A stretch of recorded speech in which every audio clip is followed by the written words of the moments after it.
producers, and we have maintained this level of high average quality for years now. Years, ladies and gentlemen. I am one of your hosts, George Terran, alongside the one that brings peace, serenity, and the gentle kiss of death to us all, Mr. Travis Croft. How are you, sir? I am fine and dandy. I think you've been generous calling it average quality. Have you heard some of our early work? Maybe that could be our sponsors, G&T Podcast. For all goodness, we wouldn't put anybody through that. Podcasts. We wouldn't put anyone through that. How are you this week? I believe it's approaching Christmas in Australia. We have Christmas in Australia. Yep. It is officially less than 2 months until Christmas, until the big day. We have got less than 1 month until Black Friday, which is stupid because we don't celebrate Thanksgiving here. So why do we have Black Friday? Because capitalism, ladies and gentlemen, that's why. And it means a lot more work for me. So please be kind to your retail workers over the next 2.5 months. They deserve it. And if not, they can make your life horrible. Just a subtle, Yeah, you might deny them that. Warning right there. You might well deny them that exclusive copy of Uno that your company is stocking. Oh well, don't get between a man and his Uno, man. You just don't do that shit. There's certain things that you don't do. So it's a big show this week, I think. Maybe not quite as big as last week, but do you want to give the bots out there a head rundown for you? So, ladies and gentlemen, last week we talked about our chain movie of the week, which was the 1999 Ben Stiller starring superhero movie Mystery Man. And care of that delightful piece, Travis has chosen to follow on to the godfather of our podcast, Kevin Smith's Mallrats. Again, like I say, Kevin Smith is the godfather of our show, but has he still got what he used to have? And well, if you listened to my review of Clerks 3 last week, the answer would be no. More important question, does what he had stand the test of time? That's we will find out. We will find out with the chain movie of the week. We have both had a chance to watch at least the first episode, if not a little bit more, of the new Prime sci-fi series brought to us by Jonathan Nolan and something Joy. I can't remember, the writing team behind the new Westworld series called The Peripheral, starring Chloe Grace Moretz. Travis also watched new Netflix movie, The Stranger, as well as the first part of season 2 of Avenue 5, Armando Iannucci's TV show. I, meanwhile, took in the charming delights of the sequel to Mario plus Rabbids Kingdom Battle, which is, it was released on Friday. It is Mario plus Rabbids Spark of Hope, as well as the big movie, the movie that has been coasting along in development hell for about 15 years at this point, and finally released, Dwayne "The Rock" Johnson's Black Adam at the cinema. God, I actually went to the cinema and it felt... The cinema? They still have those? Yes, the Cineplex, as they say. So we've got quite a show for you, ladies and gentlemen. And I also have this week's new chain movie to follow on from. And it's a bit of a different one from what we've been doing recently. So lots of exits on that one. Lots of ways out of Mallrats. So yeah, and I'm giving you plenty of exits for this next one as well. But last but not least, before we get into the show, don't forget, all of this month I am walking for mental health charity. Please, I am going to actually do something a little different, and I will put this actually in the messages as well. But I have got, we'll see if this works, if people can freeze frame the, probably not because it's out of focus, but have a QR code if you want to donate towards Black. Do it again, I'll see if it works. A second. No, I don't think it's going to work. No, it didn't work. No, it didn't work. Never mind. I will pop it up on the Facebooks, on the Twitters, on the YouTubes. Probably not the YouTube, honestly. I'm lazy. But please, if you can, donate. That would be wonderful. And another celebratory and sad truth. Last week was the final episode of the Trek Respective.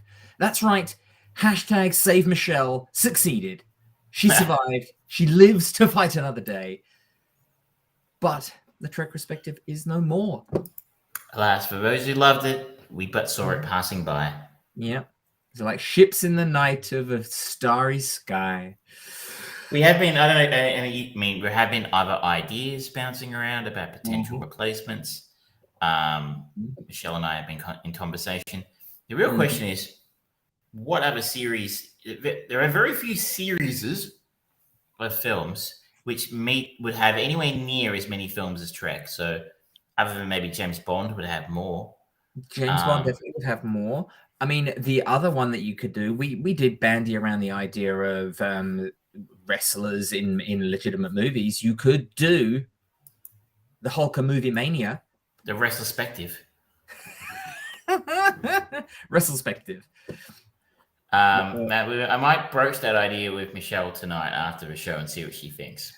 I'm using my powers to spoil movies for myself. I'm going to spoil that conversation for myself and you. It's going to be no. I wonder how many films Hogan's actually done. I mean, it can't be terribly many, can it? He's apparently got 185 acting credits. I think that does also include a lot of WWE stuff. It does, yeah. WWE Next, NXT, and video games and stuff like that. Actual features would be thin on the ground, I would think. Well, you've got Suburban Commander, you've got Mr. Nanny, you've got Secret Agent Club, Rocky 3, you've got Three Ninjas at something mountain or something. I know too many movies with Hulk Hogan. Yeah, I don't trust him, people. I'm a suspicious fella. Especially if you forgot Santa with muscles. And he's upcoming. He's got a film upcoming next year, The Adventures of Tiki the Wonder Dog. Aren't we all looking forward to that? Well, that is next year's big movie, ladies and gentlemen. Oh, have you had a chance to check out the trailer for Ant-Man and the Wasp: Quantumanium? Yes, I did see that. Okay, that is by far the most Marvel trailer I've seen this week. It's a Marvel trailer. I don't think anyone can question that. Yep. And it involves Marvel characters who are going to be in an upcoming film. Yes, absolutely. It is the most Marvel trailer of all Marvel trailers. To Marvel trailer. It was a complete yawn fest to me until the final scene. The final scene is like, okay, now we're getting somewhere. Now we're going to get this, phase 72 back on track and actually start just wandering aimlessly through films. We're going to have an arc again. We've got our big bad now. Yep. And that's Kang, which we had met, of course, but you had to bring him into the film somewhere. Yeah. And personally, I think it's a disappointing failure by Marvel that they've kept him out this long. Yeah, I mean, it's considering how deftly they were able to slowly incorporate and make audiences aware of Thanos. Thanos, I would argue, for the layman, laywoman, layperson, Thanos is people have probably got more a point of reference with Thanos than they do Kang. And yet they have not really done anything to drip feed us Kang. Even in Loki, where it was the first official appearance of a variation of Kang, they didn't refer to him as Kang. They're like, okay, probably need to, coach the audience a little bit more for this one. At least with Thanos, we had him being the underlying power behind Loki, and everyone loved Loki. And yet there was like, there's a power behind the throne, so to speak, etc., etc. We haven't had any of that level of storytelling here. We haven't had a fine, I'll do it myself moment or anything like that. It's like, all right. Who's this guy suddenly coming in from stage left? I don't know. But yeah, so I mean, it's as we keep saying, if you want to be up to date with what Marvel's doing in the films, you need to do your homework, and that's the Marvel series. I mean, honestly, maybe you could probably skip Miss Marvel, She-Hulk as well. From the sounds of it, didn't seem to contribute to the entire arc. But you would basically have had to have watched WandaVision and today, and if otherwise, Doctor Strange would have made no sense, and Loki now for Wasp and Quantum Media to make sense, because who is Kang? If you haven't watched Loki, you've got no idea how he clicks into things. I imagine Falcon and the Winter Soldier will become more relevant whenever we get back to whatever the next thing they're doing in Captain America. Invasion. It's a TV show as well, isn't it? Yeah. So no, I think it's now changed to a movie. I don't know. There was either a movie that became a TV show or a TV show that became a movie, or possibly both. It's hard to keep up with Marvel. IMDb says TV miniseries with 6 episodes next year. There we go. So, look, I mean, that's fine. You know, he's Ant-Man's a legacy character from back when Marvel was good.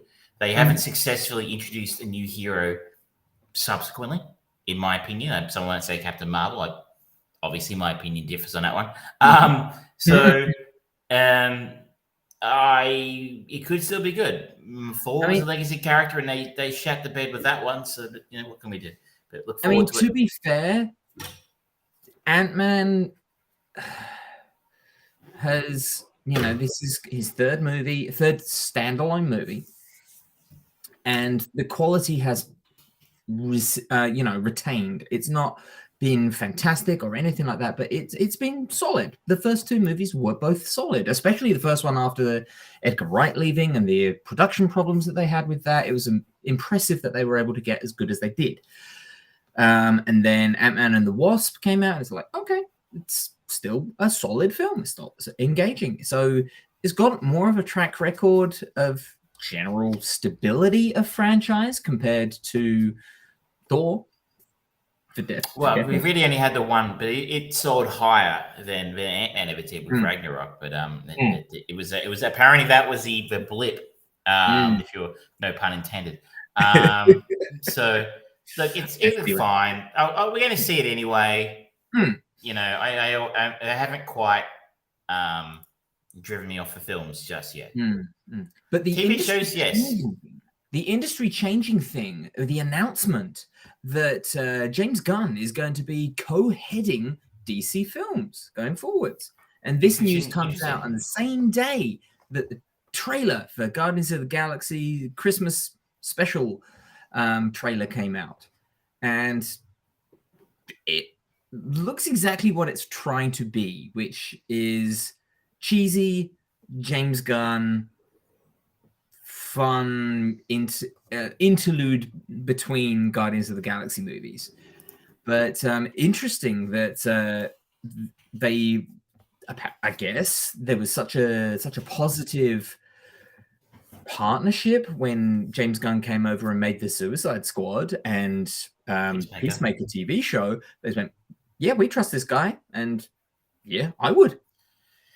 Yeah, I think it's a great call. He's really proven himself to be a highly consistent filmmaker. I don't think I've seen a James Gunn film I didn't like. True. Even Scooby-Doo. I haven't seen Scooby-Doo. He didn't direct that. No, but he wrote it. He wrote it. I think it's on Netflix at the moment. But I mean, he did write movie 43. I think we watched that for the old G&T podcast. Yeah, and that sucked. That was. But I guess when films, he's actually, in fairness, he didn't direct that. I don't believe.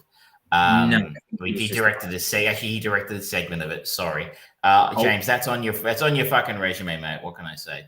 But pretty much everything else he's done has been fucking good. Yes. Most of the stuff he's written has been pretty bloody good. So why not give him the reins? He's someone who can do. Unlike Snyder was a poor choice. Snyder does spectacle. His films look amazing. Don't get me wrong. Like, but you look at them and you're like, this is great. But no one's ever accused him of no one's ever accused him of worrying about story too much. Yeah. Or character, or plot or anything like that. It's all about how shit looks to him. Is it exploding big enough?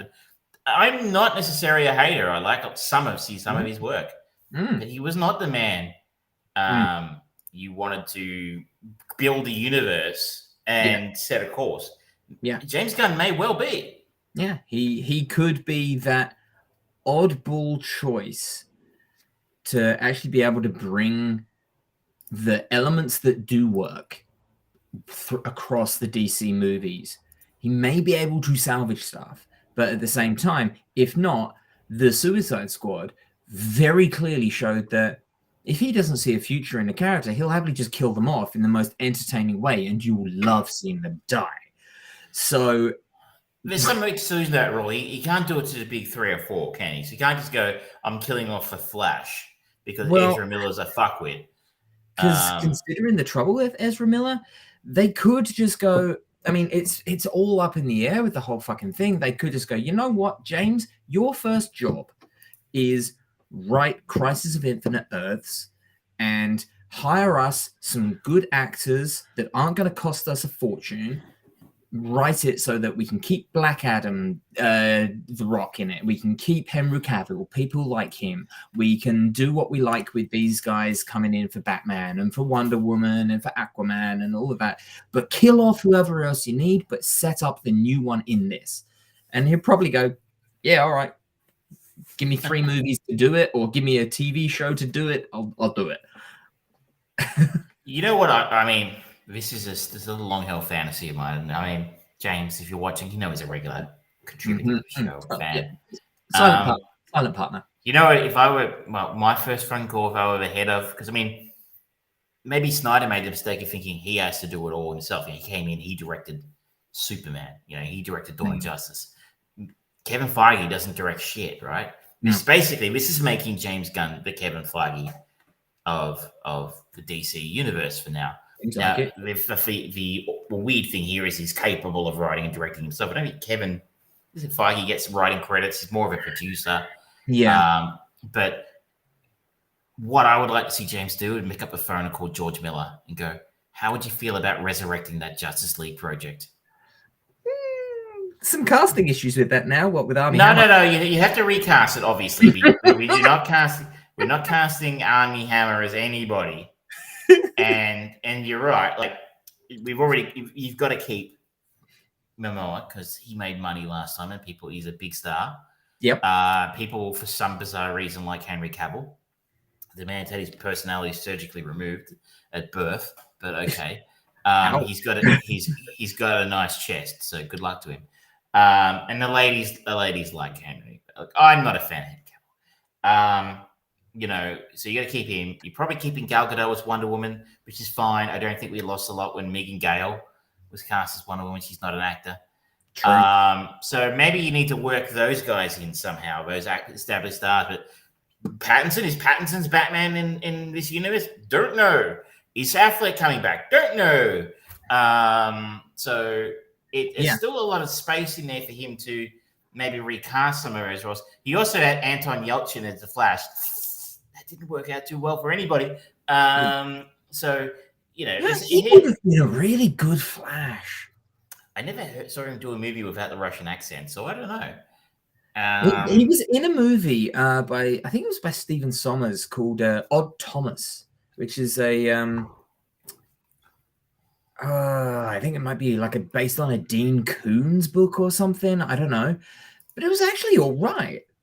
It was it came and went like a fart in the wind, but it was and he was really good in it. He was almost kind of imbuing a little bit of Brendan Fraser from The Mummy, where he was really likable and charming, and he was able to do these action sequences relatively well without it being too much, and it worked well. But sadly, never.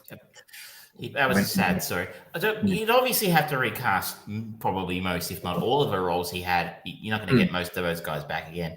Jay Baruchel was going to play Maxwell Lord, and That's Jay's Jay Star has definitely faded in the subsequent, 15 years or so. But I would imagine just Warner still owns the script. And at the very least, I'd be making a call to George Miller going, would you be interested in doing something with us, even not that one? Yeah. Launching straight into Crisis on Infinite Earths. Wow, that would be ambitious. Yeah. But at the same time, if they could pull it off, that would be a fantastic way of just kind of getting fan service for those cameos of all of the previous actors that have ever put on the cape and cowl, or all the other performances, all the TV shows, everything like that. Just give them their fond farewell and go, okay, clean slate from here. Now we start. Boom. Anyway, we'll wait and see what happens with that. But I think we've crapped on about this for. Yes. People came to hear about 90s slacker films, not superheroes. Mallrats, ladies and gentlemen, Mallrats. Give us the spiel on Mallrats. So obviously we followed Claire Forlani here, who is one of the stars of his film, made in 1995.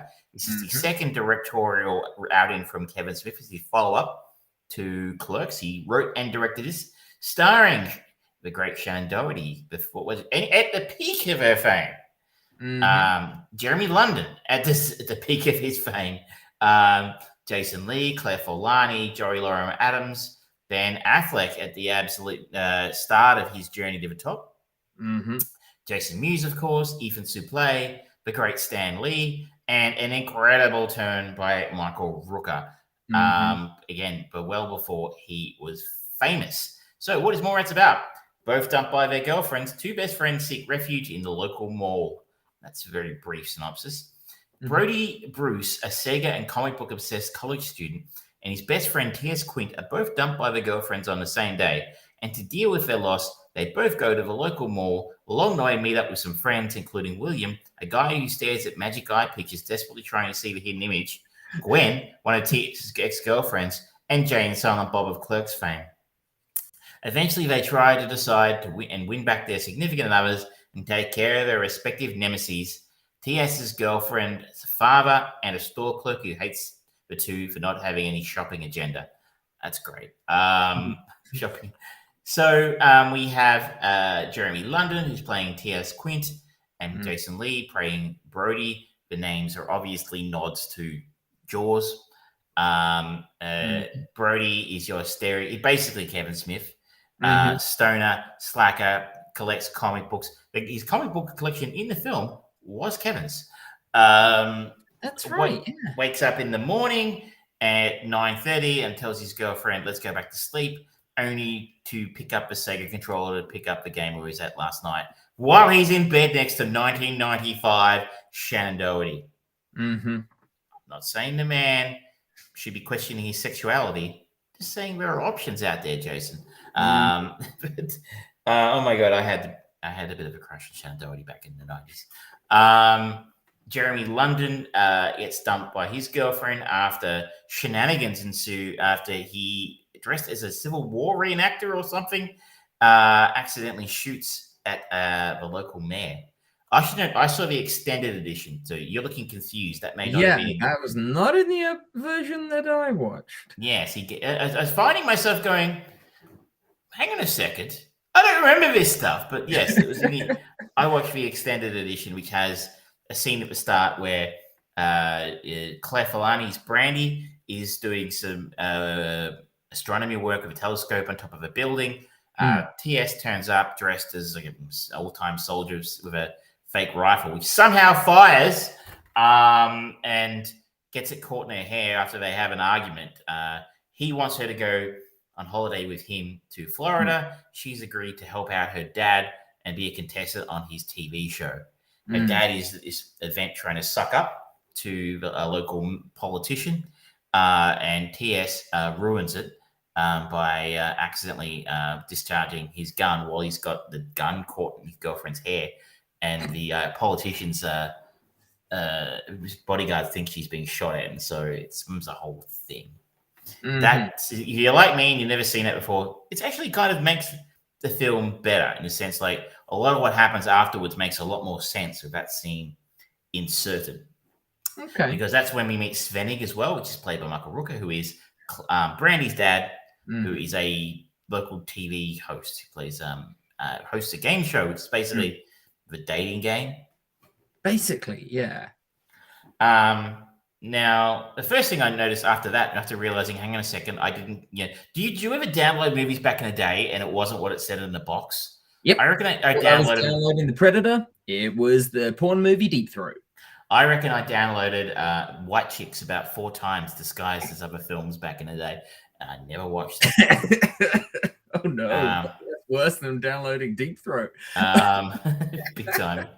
So it was like, oh, okay, this is Mallrats. The thing I noticed once we actually get to the mall, and we meet the cast of characters, Jay and Silent Bob, is my God, this is verbose.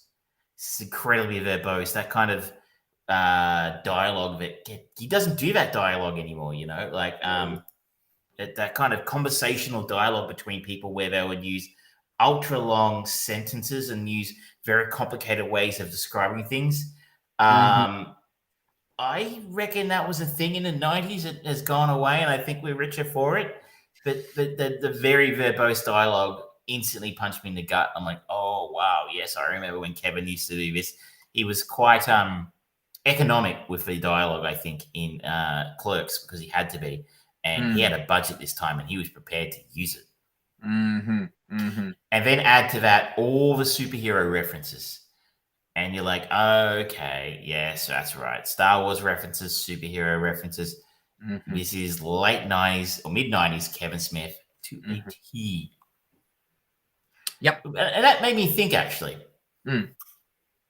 I mentioned last week I didn't care for Clerks 3. You didn't watch last week. You can go back and check that out. I was deeply disappointed. One of the things I think it hasn't helped Kevin's work subsequently is in 1995, 94, earlier when Clerks came out, who was making movies with these sort of pop culture references? No one is the answer. Maybe Joss Whedon was the other guy who would insert this kind of thing into stuff he was writing. But Buffy the Vampire Slayer movie came out maybe 93. I've never seen it, so I don't know if it had that kind of... The only other name that comes to mind, and it wouldn't have been modern pop culture references, but Tarantino. And it was always 70s kind of, stuff. Yeah, but that's kind of it. And even then, Reservoir Dogs came out in 1994. And that was that kind of a conversation about Madonna and Lucky Star and, dick. That was probably as close as we come. But it was more like the deeply geeky culture that Kevin Smith was referencing of video games, superheroes, Star Wars. That was the kind of stuff that was not popularly spoken about in film. I think that was what I used to appreciate about these films was the conversations that these characters like T.S. and Quint would have, Brody would have, the kind of conversations I would have with my friends. Exactly. And you're like seeing that on the big screen. If you ever wonder about why representation matters, people, seeing yourself on the big screen is fucking awesome. And seeing the kind of conversations on the big screen where you have with your mates is hilarious. Like having a conversation about whether Lois Lane could carry Superman's baby and whether the sperm would punch through her like a shotgun as Brody seems to think it will. That's the kind of stupid shit. I wouldn't say we just specifically had that conversation, but it's the kind of stupid conversation I could see us having. So that was really new and unique at the time. Let's fast forward to almost 30 years later. All of the superhero films are the gold standard of cinema, in that sense we're completely overrun by them in TV shows and movies. And, Marvel is the biggest thing in the world, basically. Star Wars, now owned by Disney, we have been shoved Star Wars content down our throat on a regular basis. And referencing this kind of stuff is completely run-of-the-mill. The whole quippy pop culture references. Marvel's done it to death. Yeah, it's to the point of cliche. And so it's almost like the quotes in The Godfather, super fishes, it was really unique and original in the 70s, and now it's a cliche. Yeah, it's true. And to that point, it's the overall film of Mallrats kind of, it feels dated for many reasons, but at the same time, it does feel a bit like in a bit of a time capsule of itself, because the tropes that are on display there were very much of that tiny sliver of like 94 to 99, where indie movies by geek directors and writers were in vogue. And that was where the new interesting talent was coming from. You had Tarantino coming onto the scene. You had Robert Rodriguez. You had Kevin Smith. You got Joss Whedon going into directing. You've got these, even to a lesser extent, or in a different degree, you had Chris Nolan starting to slowly make his approach, but on that far more artistic side of things, using following and that sort of stuff. The Wachowskis. Yes, and it was in this little kind of spot where they've either kind of fallen to the wayside or become niche in their own regard, and success is because this is a Tarantino movie or this is a Christopher Nolan movie. The rest have kind of not got that identity of brand anymore. Like Kevin Smith had that brand for a long time, and to a lesser degree he still does, because of the lifestyle that he has and the prolific nature of his appearances. He's always hosting IMDb things, he's always doing his podcasts, he's doing his shows, and he makes sure that he's part of the conversation with all of the pop culture stuff. But his work has not got that same cachet to it anymore. Well, because the quality's dead. Yeah. And I think that's maybe because he stayed where he was and the rest of the world sort of kept moving.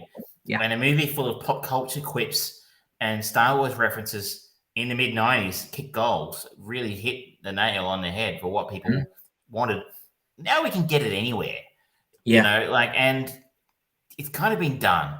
So I enjoyed it, seeing it again here, because I remember how fresh it was when I saw it the first time. But now you're right, it just feels, well, you get that time capsule element, which you enjoy.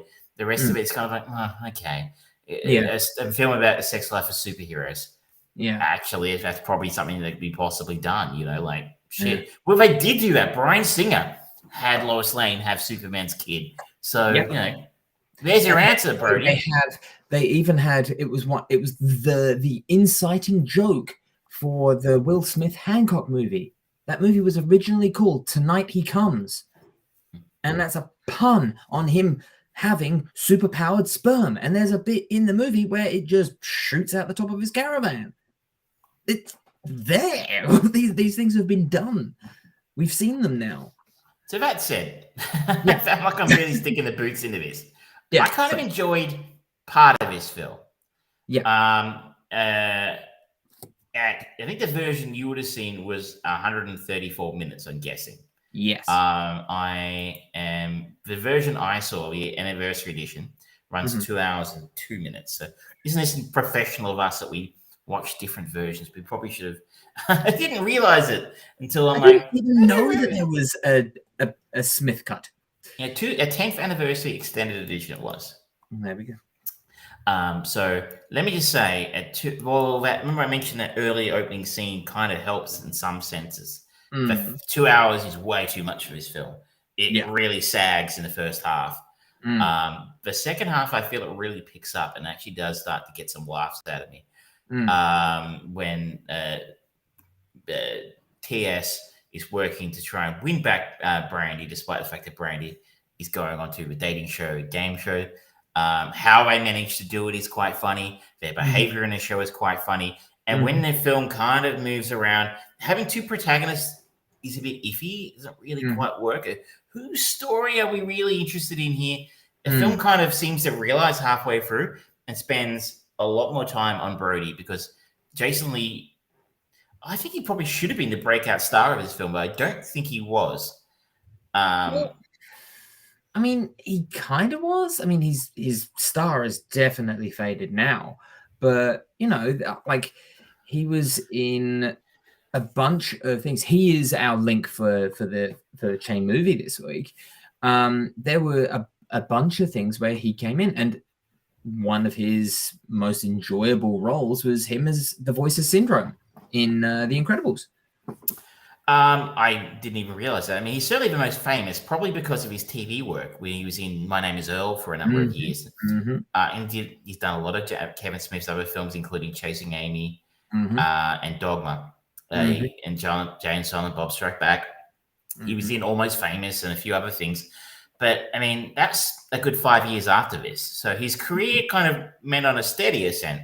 But I thought he was wonderful in this. He's very funny and witty. It's almost Jack Black in High Fidelity-esque in the sense that he really probably wasn't the star of a film, but he made the film about him by his performance being so over the top and funny. He was very charismatic in his callousness, and you can't help but see the kind of the shittiness of him as a character, but at the same time you kind of go, oh, he's got a fucking point. Oh God. No, I wonder if it's because that's basically Kevin Smith. A bit like Woody Allen directing He Shall Not Be Named, making films where someone else would play Woody Allen, like Kenneth Branagh or Larry David. That character was always the most interesting one because that was the one a director could spend a lot of time writing, and they knew how to make him a real person. Whereas TS kind of felt like a lot of a romantic protagonist that Kevin tries to write, and they're kind of anemic and wishy-washy, and then don't really feel as convincing or as interesting as the cynical smartasses. That is kind of the crux of the movie, and where it kind of fails for me. You've got these two protagonists, and one of them is Kevin Smith, at the point where he was preaching to the masses for, I want to see this. And everyone was totally agreeing with that. And yes, it was entertaining to see this guy come up and just go, oh my God, nerd culture, geek culture. Yes, this is fantastic. Whereas on the flip side, in the 90s, we were just bombarded by fucking rom-coms to the point of death, like Failure to Launch and shit like that was just trash.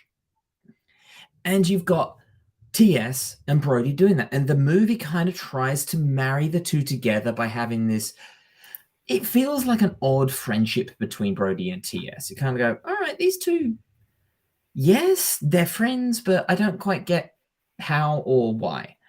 They do seem to be somewhat different in their ideologies, but they mostly seem to like spending time with each other, although Brody doesn't seem to like spending time with anyone. And then having the end of the movie kind of go, oh no, this is, well, we're trying to make it a romance comedy. Come on, let's get it over the line. Too many happy endings at the end of this. That was the problem for me by the end of it. It's like, okay, I like overall what you're serving, but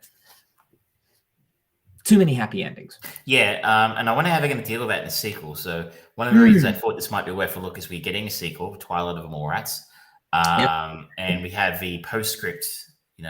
Brody went on to become a successful Tonight Show, hosted the Tonight Show, and Yadi and TS and Brandy got married at Universal Studios.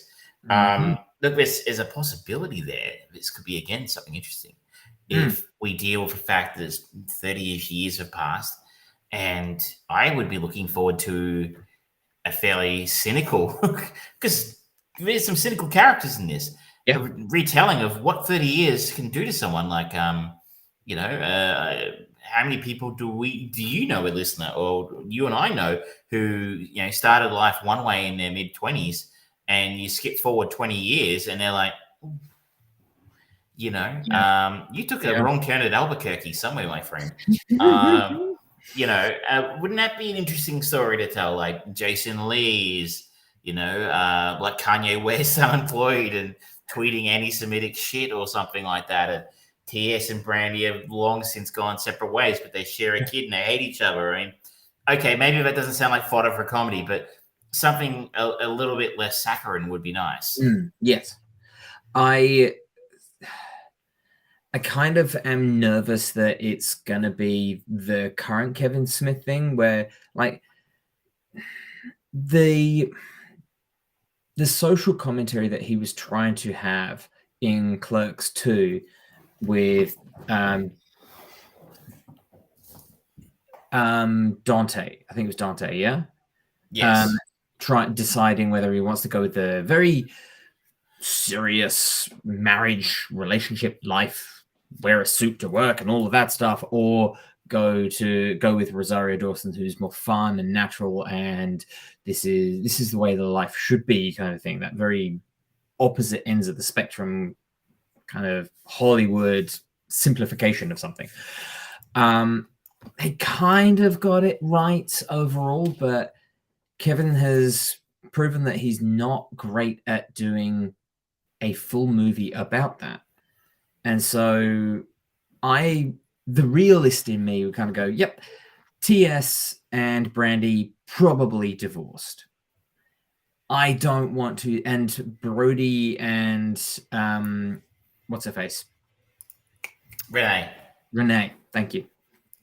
Not together. And it's ugly. But I also kind of see Kevin Smith kind of going, it wouldn't be fun to see this guy who just can't get over the ex. It's like, we've fucking seen that movie 1,000 times. It's been done to death. You don't have anything new to add to that space. The other interesting thing here, I think, is the mall is kind of a character in this film. Mm-hmm. And I found that an interesting addition to this film is that malls are very much not what they used to be, particularly in the United States. I mean, there are a whole series of guys who do YouTube videos on dead malls. And I can say, because I visit friends there sometimes, and going there in 2008 and going to the mall from Espoo there in 2016, the last time I was there, it was night and day. Like these places are often deserted. So the mall being such a busy, popular place with so much going on, kind of reminded me of what they used to be like here once upon a time. That's not quite happened in Australia the same way. But that would be an interesting angle for this new film to take as well. It'd be like, well, malls are dying. Amazon's taken over. What does that do to the Mallrats?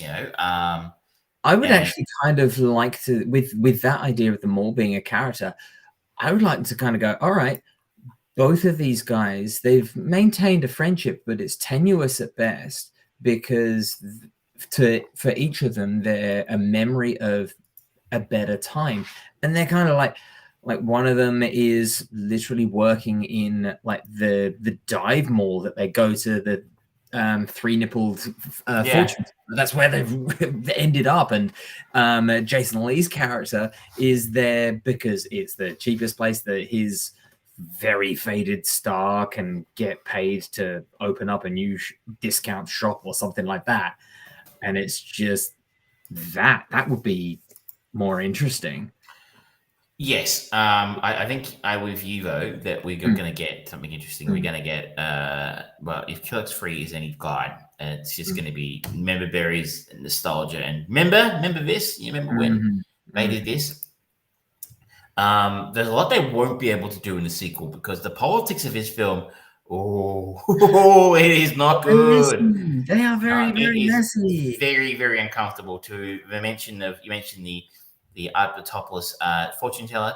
You might get away with that part today, but heading in there, TS doesn't want to visit a topless fortune teller, and Brady just calls him, "You're a homosexual." Basically, accuses, "You're a homosexual," and you're like, "No, well, there you go. You can't say that anymore. You can't use that as an insult these days." So there's that. There's Kevin Smith constantly, inadvertently breaking into dressing rooms while women are changing. I think that's really not cool these days. Joey Lauren Adams changing her underwear in the middle of a store. It seems a bit exploitative. So I think maybe not. I think she was Kevin's girlfriend at the time, if I'm not mistaken. But they were involved at some point. Maybe that's why he put that in.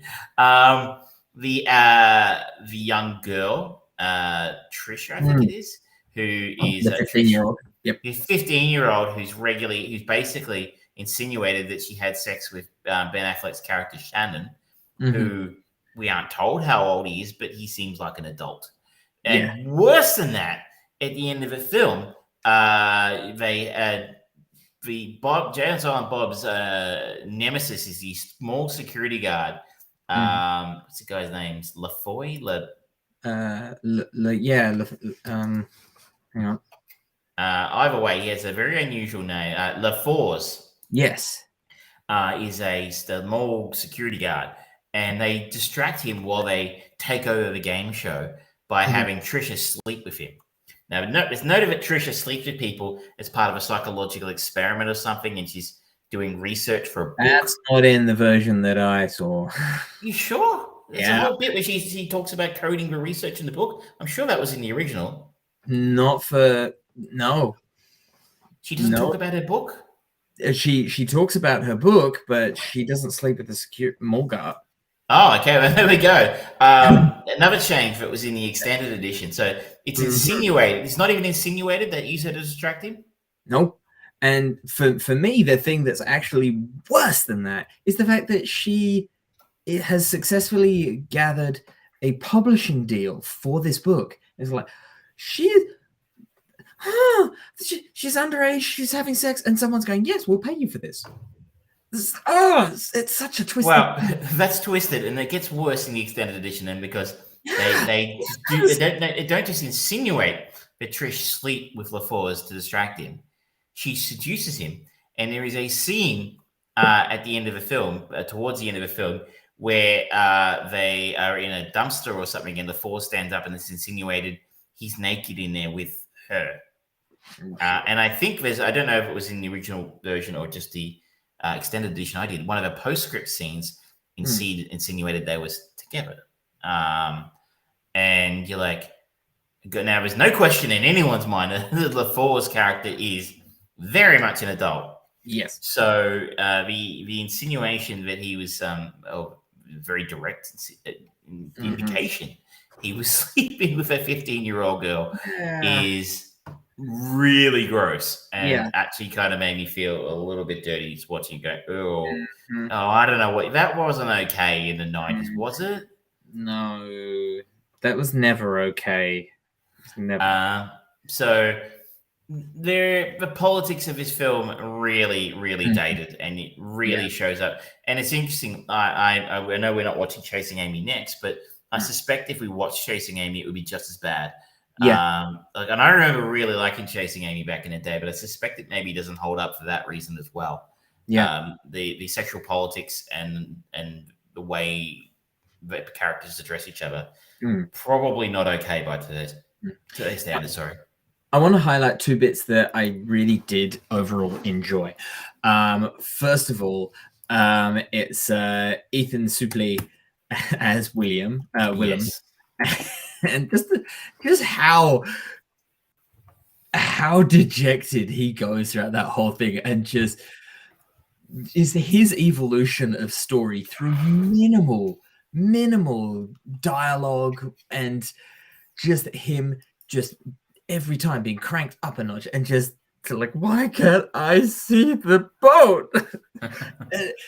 Just escalated throughout the whole thing. He does it really well. I really enjoy that. It's like the whole scene of I'm so stupid. It's not a sailboat, it's a schooner. A schooner is a sailboat. There is no Easter Bunny. There's just a guy in a suit. And that leads me to the other part of it. The Jay and Silent Bob being very much those friends that just trust, and the fact they just kind of go, oh, okay, he told us that he got beaten up by the rabbit. We're gonna go beat up the rabbit. Beating up the Easter Bunny is the highlight of the film. Jay and Silent Bob really come into their own here. They were very much sort of side characters in Clerks, but you can sort of see why they go on to become such important characters and got their own movie, because they're fantastic to watch in this film. Yeah. I liked Stan Lee in this. I think he was decent for Stan Lee, who's not an actor. It was nice to see him pop up here. But as I hinted earlier, my other highlight of this film was Michael Rooker, who is just a wonderful villain as Svennig. And Svenning, weird name. And just choose the scenery, and is just wonderfully dislikable in this film. Apparently, he didn't mean to shave his head. That was sort of an accidental thing, but it works so well because he looks so disgusting. There's almost like a mall grade Lex Luthor to him. And it just works, and everything about it, just there's like the smarmies, like, oh, one good turn deserves another, and the fact he just keeps on stealing the coated candies and just like smearing it all over his face, even though he just relishes every fucking scene. He's brilliant. Forget what a great actor he is, and why it took Michael Rooker so long to find his place in Hollywood. Unfortunately, because of the difficulty of finding it, I was going to go to Henry, Portrait of a Serial Killer as our next movie, but it is not available to rent or buy anywhere in Australia at this point. So I've gone a different route, but I would have loved to go that route because Michael Rooker is awesome. And that would have been interesting. This is Michael Rooker from the 80s. Yeah, exactly. Anyway, so I'm glad to have seen this again. I didn't hate it. As I said, 2 hours, bit long. So you'd really need to be. You probably would be a fan to see the extended edition most of the time, anyway. So you can again. Sometimes I feel like a film is made by what you cut out, not what you leave in, and I think the cuts mostly work. And well, I haven't seen a 90-minute version for a long time, but 90 minutes of this would probably be a lot closer to the mark. 90 minutes is just a beautiful time for a movie to be anyway, and I miss that we don't have that time anymore. It was me and my girlfriend, we watched it together and we both enjoyed it. We both laughed at bits and pieces, but we both agreed that, it was too saccharine sweet at the end, even with the jaded outlook that Brody presents. But still, overall, enjoyable with a lot of aged flaws on the social scale. I think if you've got nothing else to say, you have the keys, and we are following Jason Lee. We are following Jason Lee to a movie, unsurprisingly, that stars Jason Lee. It stars Jason Lee. Is directed by Lawrence Kasdan, who wrote some Star Wars. He wrote some Indiana Jones. He's had his name attached to a few great movies. So when this movie came out, when it was announced, I was like, oh, okay, interesting. Wait, and it's based on a Stephen King book? Okay, I'm curious. It didn't come out and get well received. We are talking about Dreamcatcher, ladies and gentlemen. Yes, I have seen this, and this is a stinking pile of shit. Yeah, but there are plenty of ways for us to get out of it. That's not a problem. The problem will be that it is a stinking pile of shit. I'm curious to see, because I don't remember why I didn't like it. I just remember that I was unimpressed. And so I'm curious. I can give you a hint. It's because it's a steaming pile of shit. But you're right. There's some. It's the quality on display here, as you said, directed by Lawrence Kasdan, who's got a great pedigree. He wrote The Big Chill, Indiana Jones and the Raiders of the Lost Ark. You know, that's not bad stuff to have on your resume. Never been much of a director, though. He did direct The Big Chill, which is highly regarded. Stephen King as the base of your novel. William Goldman and Lawrence Kasdan wrote the screenplay, and you got Morgan Freeman. William Goldman. He directed he wrote The Princess Bride and All the President's Men. And Butch Cassidy and the Sundance Kid, Marathon Man. I mean, he's done fucking tons. The guy is. That's what I mean. The guy is seriously royalty as Hollywood writers go.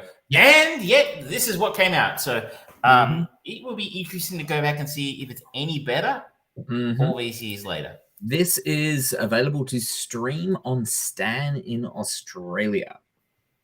So if you want to join us, please do so. That is our next link in the chain. Hashtag link in the chain.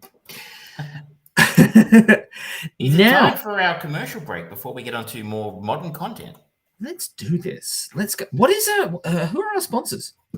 Our sponsor this week, inspired, I think, by your earlier suggestion for our Trek Perspective replacement, is the World Wrestling All-Stars 2002 Australia-based pay-per-view, The Eruption. Oh no, the Australian Eruption? It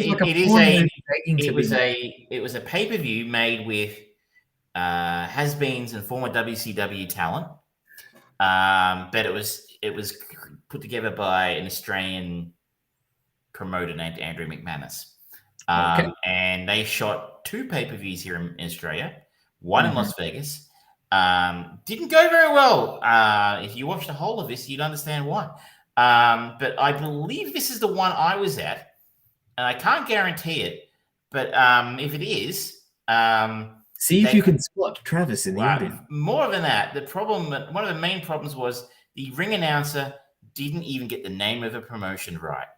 I don't know if that's in this copy here, but you're onto a bad thing when the promoter, the ring announcer, doesn't even know the name of your promotion.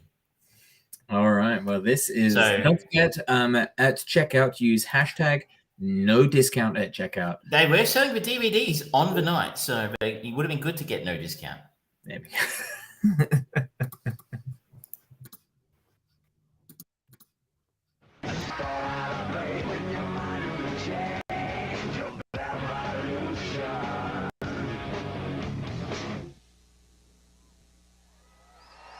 We are live in Melbourne, Australia for the eruption of the World Wrestling Stars, Jeremy Borash and the Disco Inferno. As we are broadcasting live tonight for what will be an explosive night of wrestling action. Disco Inferno with me here at ringside. Disco, certainly an explosive night here for the fans. We already had an eruption here. It's already started off. I mean, it's going to be an exciting night. We got Nathan Jones defending the WWE World Heavyweight Champion. Wow.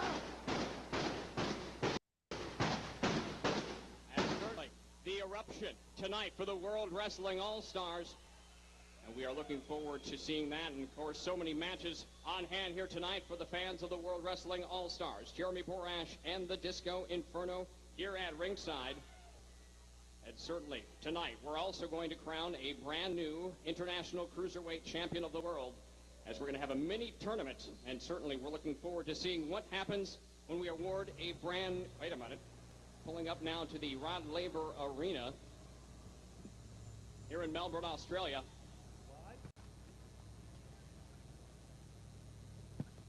Who's this? Wait a minute. That's Sid, the master and the ruler of the world. The World Wrestling All-Stars Commissioner, Sid Vicious, is here in Melbourne for the eruption from the World Wrestling All-Stars. Certainly, you got to wonder, Sid Vicious here tonight making a return to pay-per-view. We're looking forward to seeing what brand of explosiveness, to use the word again, we're going to see from Sid Vicious. Well, I wonder what Sid's got on his mind. I mean, the last time he was in the ring, he broke his leg, so should be interesting to see Sid Vicious back in action here. All right, let's take it down to ringside for our opening contest here from the eruption for the World Wrestling All-Stars. Ladies and gentlemen, your attention please. Wrestling fans around the world, my name is Mark Erickson.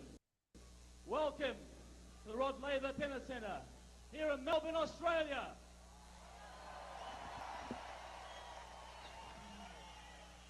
The World Wrestling All-Star Wrestling Extravaganza. Eruption!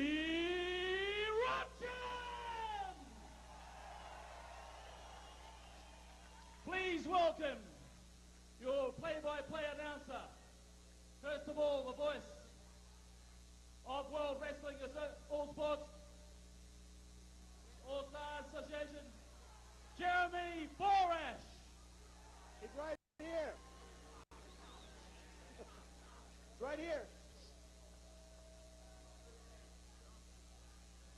We're here already. Announce the match. And as announcing partner Melbourne, Australia, please welcome the one and only Disco Inferno.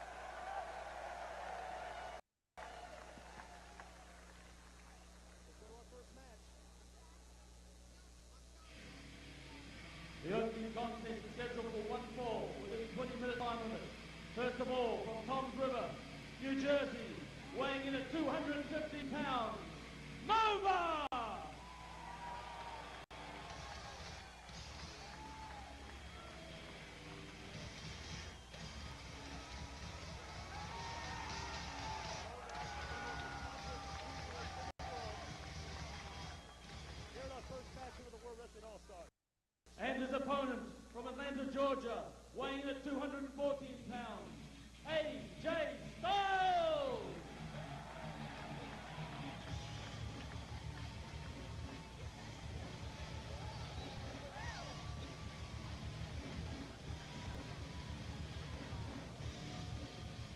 And it's AJ Styles in the ring for the World Wrestling All-Stars as we kick off our international. Goodness me, ladies and gentlemen. Very young AJ Styles for the WWE fans out there. There was some talent on display. Yeah. He was nobody back then. Wow. You can see, I don't know if anyone's ever been to a wrestling event, but that was pretty awkward. That was the one. He did say all sports. And then he announced the freaking commentators who were already sitting at ringside. It was an absolute schmozzle of a show. I'm curious the branding for it. So like, yeah, Melbourne, Australia. We're going to call it Eruption, where there are no volcanoes. There were a series of these. There was Inception, Retribution, The Reckoning, The Revolution, The Eruption. I think that was all they did. Revolution was in Las Vegas. And the talent on the main event of the eruption in Melbourne was Scott Steiner versus Nathan Jones. And if there's any WWE fans who are watching, Nathan Jones did work for WWE for a little while. And there's a reason it didn't work out very well. He's been in movies. He was in a few movies. He was in Mad Max Fury Road. He was in Troy. Big guy. Yeah, pretty much. A guy couldn't wrestle to save his life. Look, I mean, Scott Steiner wasn't at his best either, but my God, he had to work hard to make him look good. But some of those guys in there were actually like, you see AJ Styles and some of the cruiserweights in there were actually pretty good. Sorry, we didn't mean to make this a wrestling conversation, but it was embarrassingly bad. Embarrassingly bad. Yeah, should we talk about the other thing we've both seen? Sure. The peripheral. I had no idea what the fuck this was, other than it was being promoted at the wazoo by Prime and had Chloe Grace Moretz in it. This is pretty fucking good. Set in the future, when technology has subtly altered society, a woman discovers a secret connection to an alternate reality, as well as a dark future of her own. So, as we said, this stars Chloe Grace Moretz. It's probably also, you noted at the start of the show, its creators are probably some of the most notable people, being Jonathan Nolan and co, who are behind Westworld. It is also based on a book by William Gibson, the iconic, I think it's iconic, is the right word, iconic science fiction author, writer of a book that Johnny Mnemonic was based on. Yeah, that's right. Yeah. I think he also the guy who came up with the phrase cyberpunk. I think he's the godfather of the cyberpunk genre, if I'm not mistaken. So. Correct me if I'm wrong, people. I could be. It's happened before. No, we're never wrong. No, we were mistaken, but we were never wrong. I have never heard of anybody else on this TV show. Me neither. Other than Chloe Grace Moretz, but they're pretty good. Yeah, considering the pedigree of Jonathan Nolan, especially in his TV stuff, is mind-bending, surreptitious narrative storytelling. And I think we're going to be seeing a lot more of that sort of thing in this, especially with what he did going into season 3 of the Westworld, Person of Interest, the movies that he's been involved with his brother, and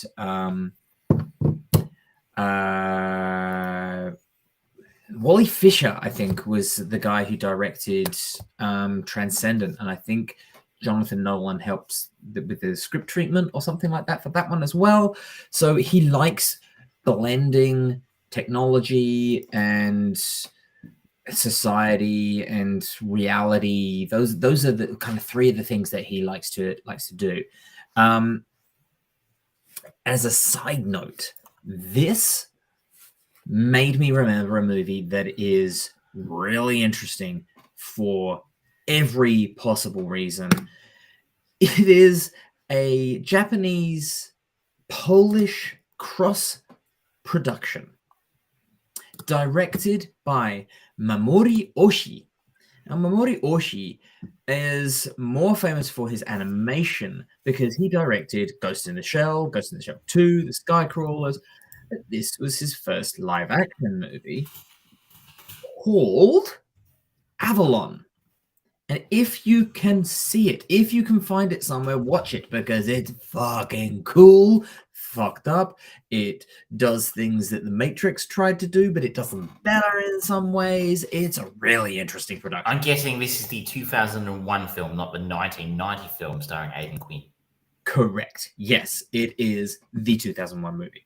And it's really interesting. But there was definitely a lot of vibes of that movie in The Peripheral.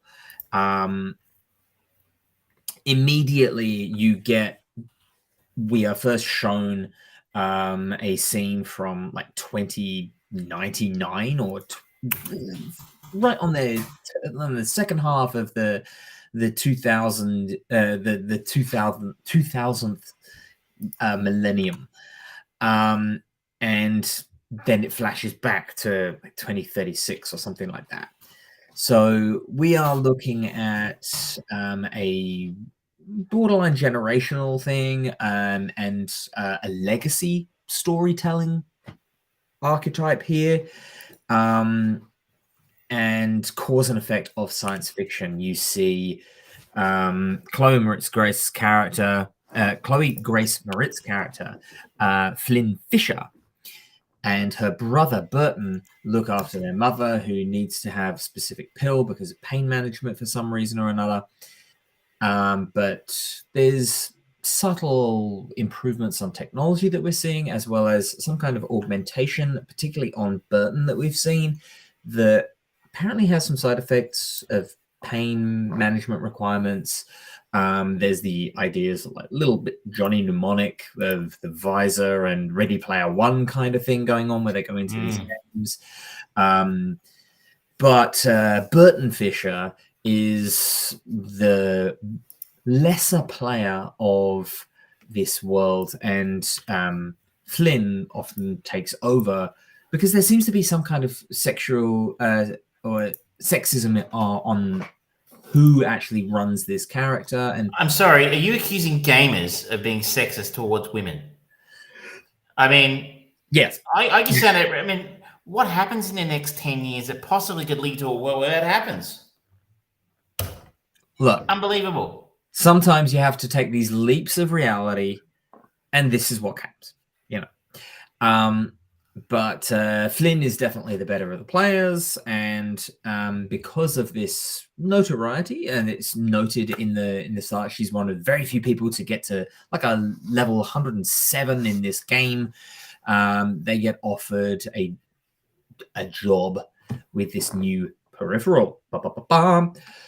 And very quickly, we are shown that this is next-gen tech. Something different is going on here.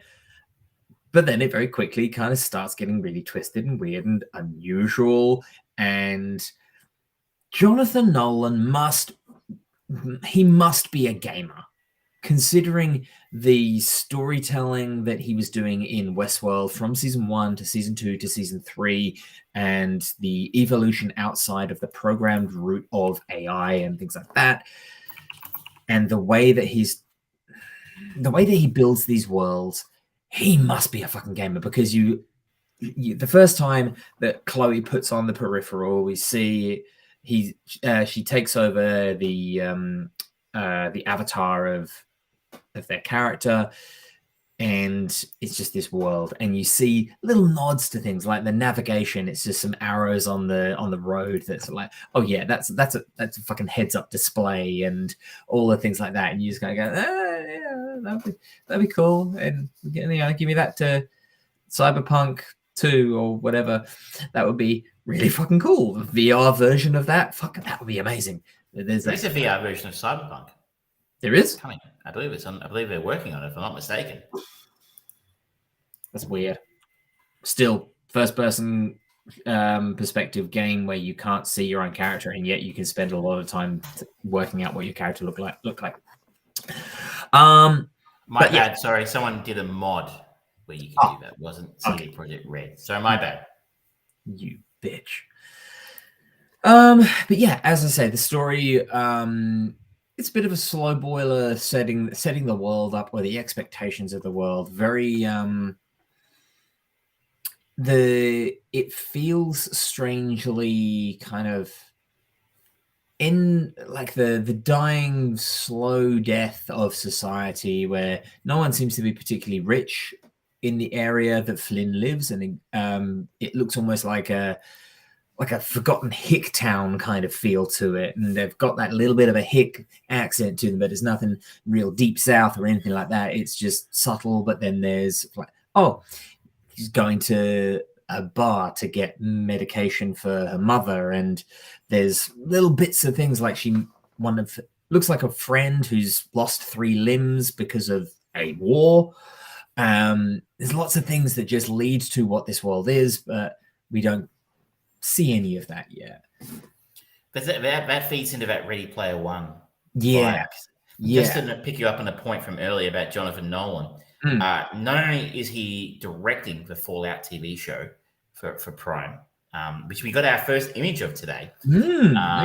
So that says to me that he potentially is a gamer. Yeah.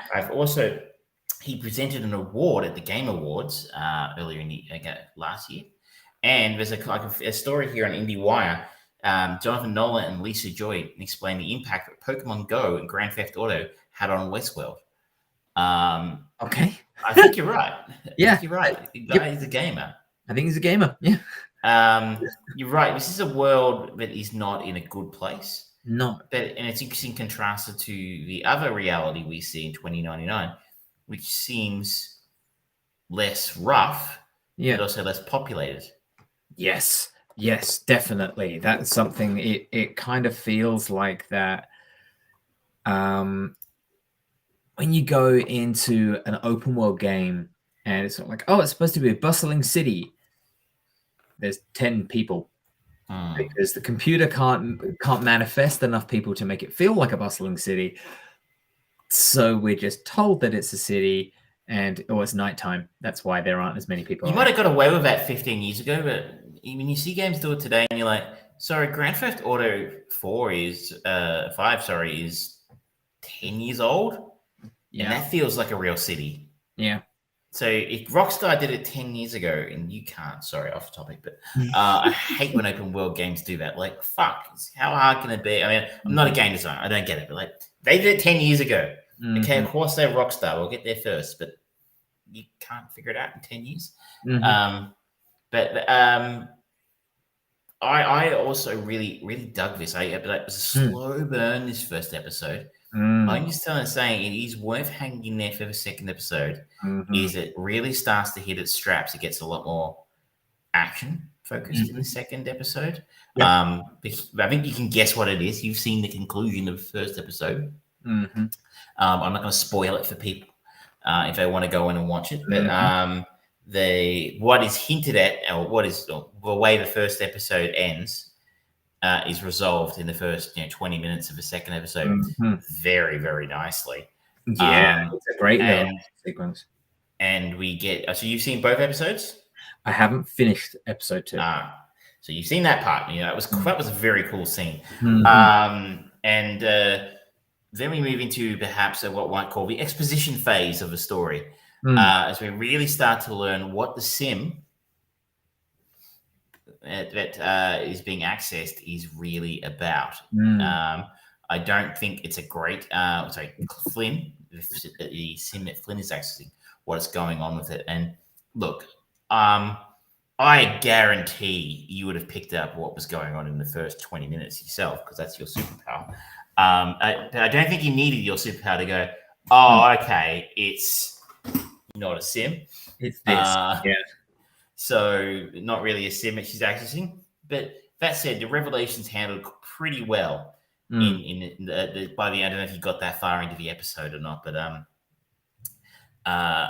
they also have a conversation, just akin to, I don't know what I say, the conversation in the library in Back to the Future 2, where they have that sort of 5 minutes of exposition where Doc Brown tries to explain what's going on. They have that kind of moment here. I don't do it quite as well, but it's pretty good.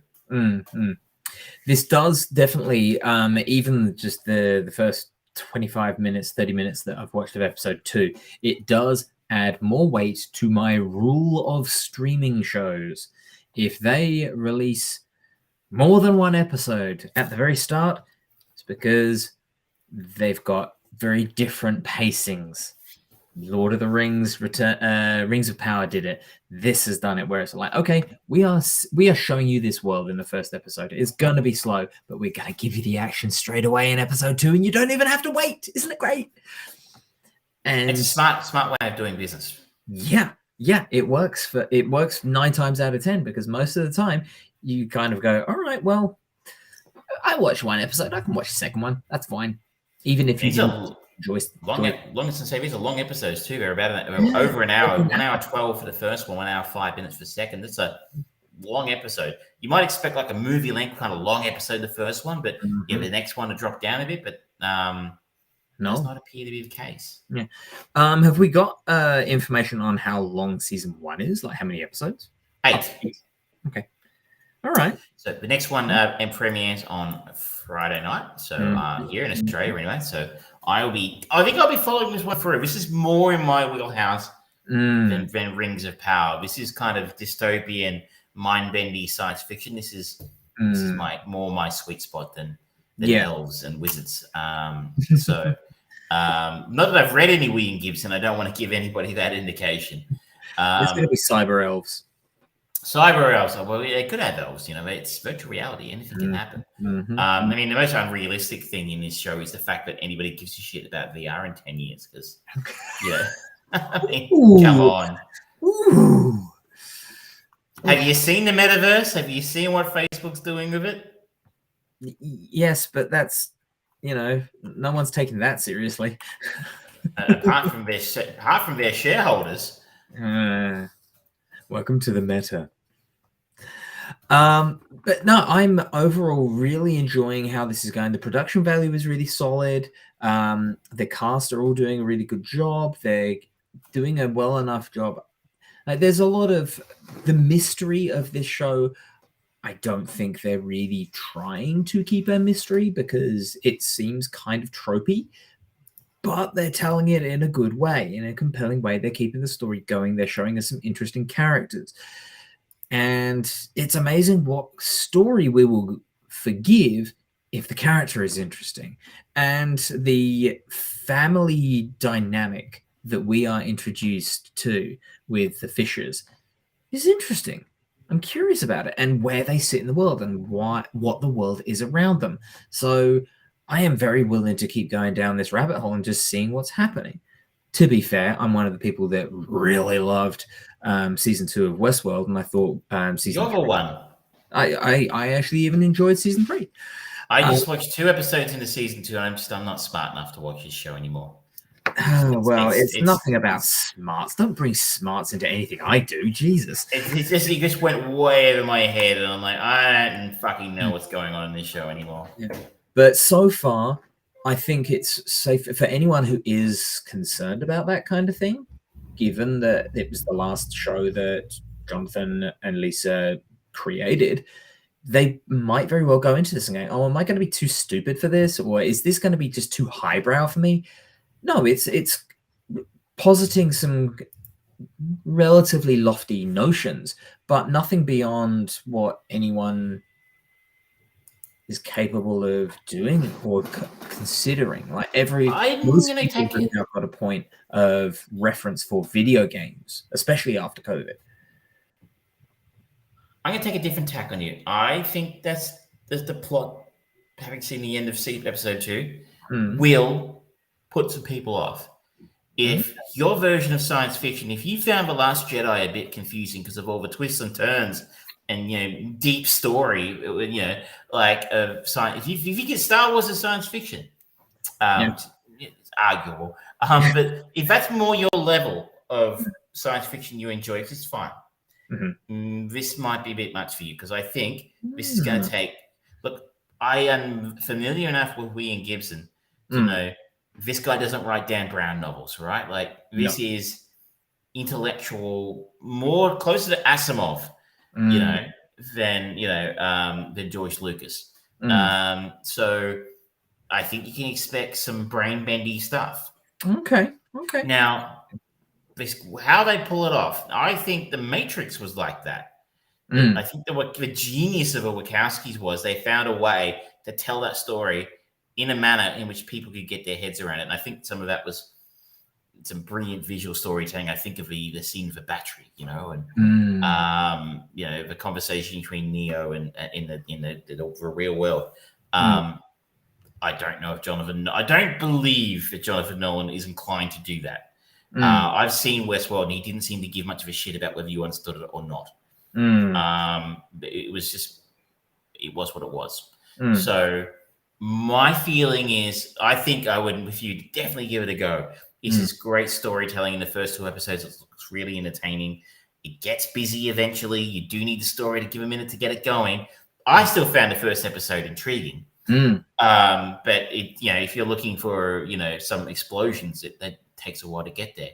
I just think some people, you probably might, if you find it a bit much, if you're looking for something purely escapist. If you're looking for the next Fast and Furious movie, this isn't it. No, this is definitely not that. But I'm very keen to watch the rest of episode 2 and see what else comes about, because this is my kind of fun. No, this is what I like. This is my kind of jam. But I'm just saying, I understand it's not everyone's. And if I tried to sell this to Michelle after she came home after a 9-hour day at work, I'm probably not going to get it across the line. Yeah. Do you want to watch something? It's not too complex. God. Not saying she's not handling. She can definitely handle a complex story. It's just going to move things. Going to save that for the record. Yep. Like if you know what I mean. Like you come home after work and your brain is fried. This is not the show for you. If you really want, if it's the middle of the day on a Saturday and you've just woken up and you don't have a hangover, this might be more what you're inclined for. If you're in the mood for something dumb and easy and disposable, don't come down this path. Speaking of dumb, easy, and perfect kind of popcorn stuff, can I talk about Black Adam? By all means. Fantastic. Black Adam, the movie, the 15-year-old development love project of Dwayne "The Rock" Johnson, is finally out and about. And I'm just going to bring up, no, it's not called The Rock, it's called Black Adam. It's as he is nothing if not a consummate, permanent self-promoter. And he comes out so like, this is the movie where the power dynamic of the DC universe will change, and all that stuff is like, no, it won't. No, it won't. This is a Rock movie. This is a superhero movie. In an age where we have a lot of superhero movies and we have a lot of Dwayne "The Rock" Johnson movies. And with both of those pieces of information, you know exactly what you're going to get with this movie. No brains, spectacle, a story that gets from A to B with an attempt at family. Those are the hallmarks of a Dwayne Johnson movie, and it hits those. In the first 5 minutes, you know exactly what kind of movie this is going to be, and it does not waver from that. And in some ways, there's a charm to that, a simplicity to it. There's like, oh yeah, wasn't it nice when there was just the standalone movie that just did that? It was kind of enjoyable just because that's what it wants to be. But at the same time, you kind of go, yeah, but I kind of feel like I've seen this already. And I kind of feel like it's sort of been done better. And I kind of feel like The Rock isn't a good actor. It's still entertaining though, so fuck it. It's fine. It's fine. Whatever. For those who don't know, nearly 5,000 years after he was bestowed with the almighty powers of the Egyptian gods, and that's wrong. It's not the Egyptian gods. It is the wizards of the the Rock of Eternity. Same wizards that appeared in Shazam. He is then very quickly imprisoned. Just as quickly, Black Adam is freed from his earthly tomb, ready to unleash his unique form of justice on the modern world. And this movie has... We talked a little bit about the end of episode 2 of The Peripheral being the exposition dump portion of the story. The first 25 minutes of Black Adam is exposition dump because it goes to 2600 BCE, talking about Kandak, a fictitious country where, as is always the case, they were indentured servitude because of one cruel, ruthless leader that wants to... Because, no one ever wants to go, you know what? I'm going to make a weapon out of all the good gods. No one ever does that. They always go, you know what? I'm gonna try and tame the power of these demons because that's a good idea. Demons are entirely trustworthy. Yes. Nope. But that happens, and there's a revolution, and the symbol of Kandak comes into existence, and we see this massive... You sure this isn't the Scorpion King? Because it sounds a bit like that. That's why I said you kind of feel like you've seen this before. Whoops. It's got better CGI than the Scorpion King, that's for sure. Oh, that would be difficult not to. It's not hard.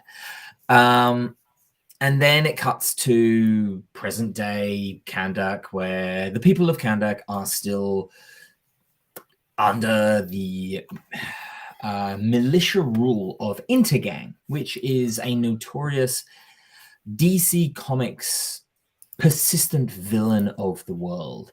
And they are farming Eternium because, why not?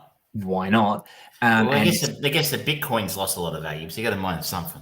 Yeah, and they couldn't use unobtainium because, that was Avatar. Too on the nose for Avatar. Unobtainium, seriously. And he says that characters in superhero movies are shallow. Your naming of things is shallow. But yes, they are trying to find this, and we meet... Let's just make sure I'm getting all the names right here. Sarah Shahi playing Adriana Thomas. And she is...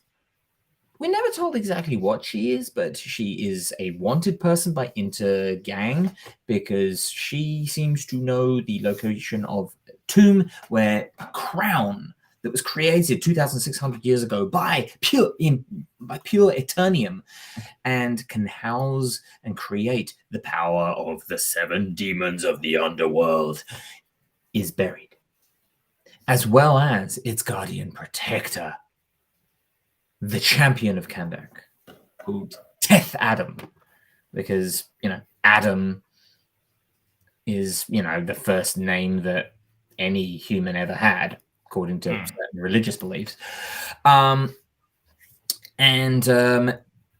Surprise, surprise, she leads them directly to what they want. And then it's a chase movie, essentially, where she grabs the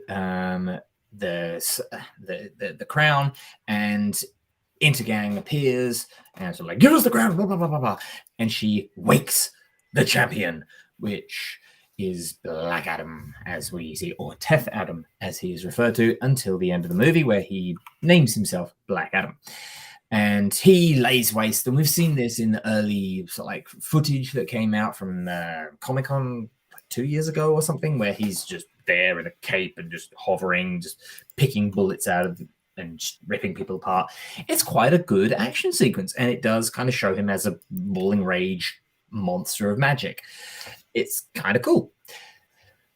And then the film just persists from there. But so many things about it do kind of date it as this script was clearly written 15 years ago. For example, the boy that is, required in all of these movies to help humanize the anti-hero is called Bodhi Sabondi. That's the actor's name. His name is Amon, and he is the son of Adriana. He goes around everywhere on a skateboard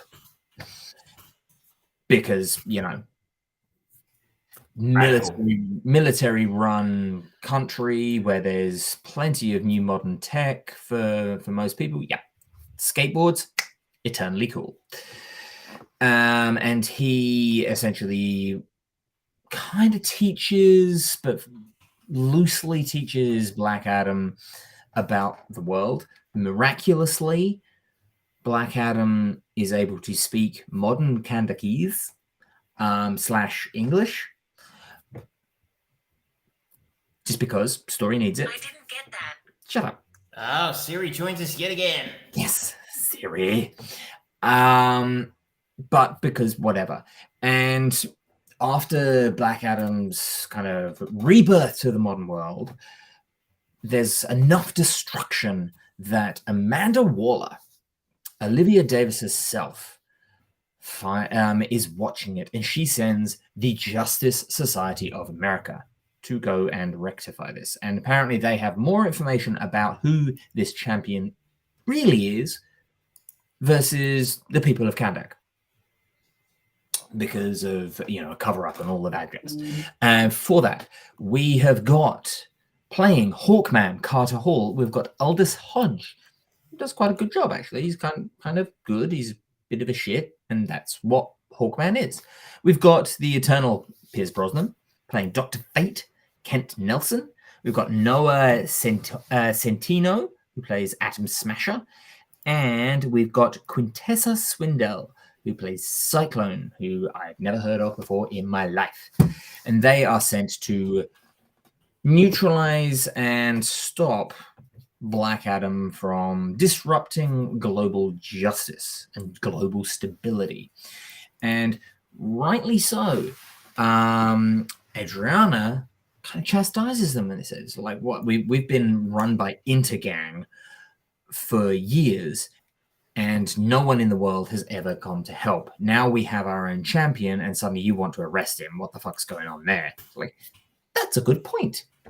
That's an interesting story element that you're not really going to do anything about that. Okay, because, that's right. Yes, this is funded by America. America doesn't want to be a bad guy. I get you. And it's just so much that there's some elements in this movie that are interesting and incomplete. And the director, Jean Colette Serra, he has done not a lot. Not a lot by the looks of it. He is a competent director. It looks okay. Oh, that's right. He directed The Rock. He did another Rock movie, didn't he? Yeah, Jungle Cruise. But apart from that, he's not really done anything particularly well established, except possibly Orphan and the 2005 terrible movie House of Wax, which I only really remember because it had Alicia Cuthbert and Paris Hilton in it. But it's, this is the character of Black Adam is interesting and compelling because he is an anti-hero and he rules and protects Kandak with his own set of judgment. And by the end of the movie, you kind of get a little bit of that, but it's still very much, especially the mid-credits cameo that comes in, which I won't spoil for anyone if you're interested. It's already been spoiled by The Rock anyway.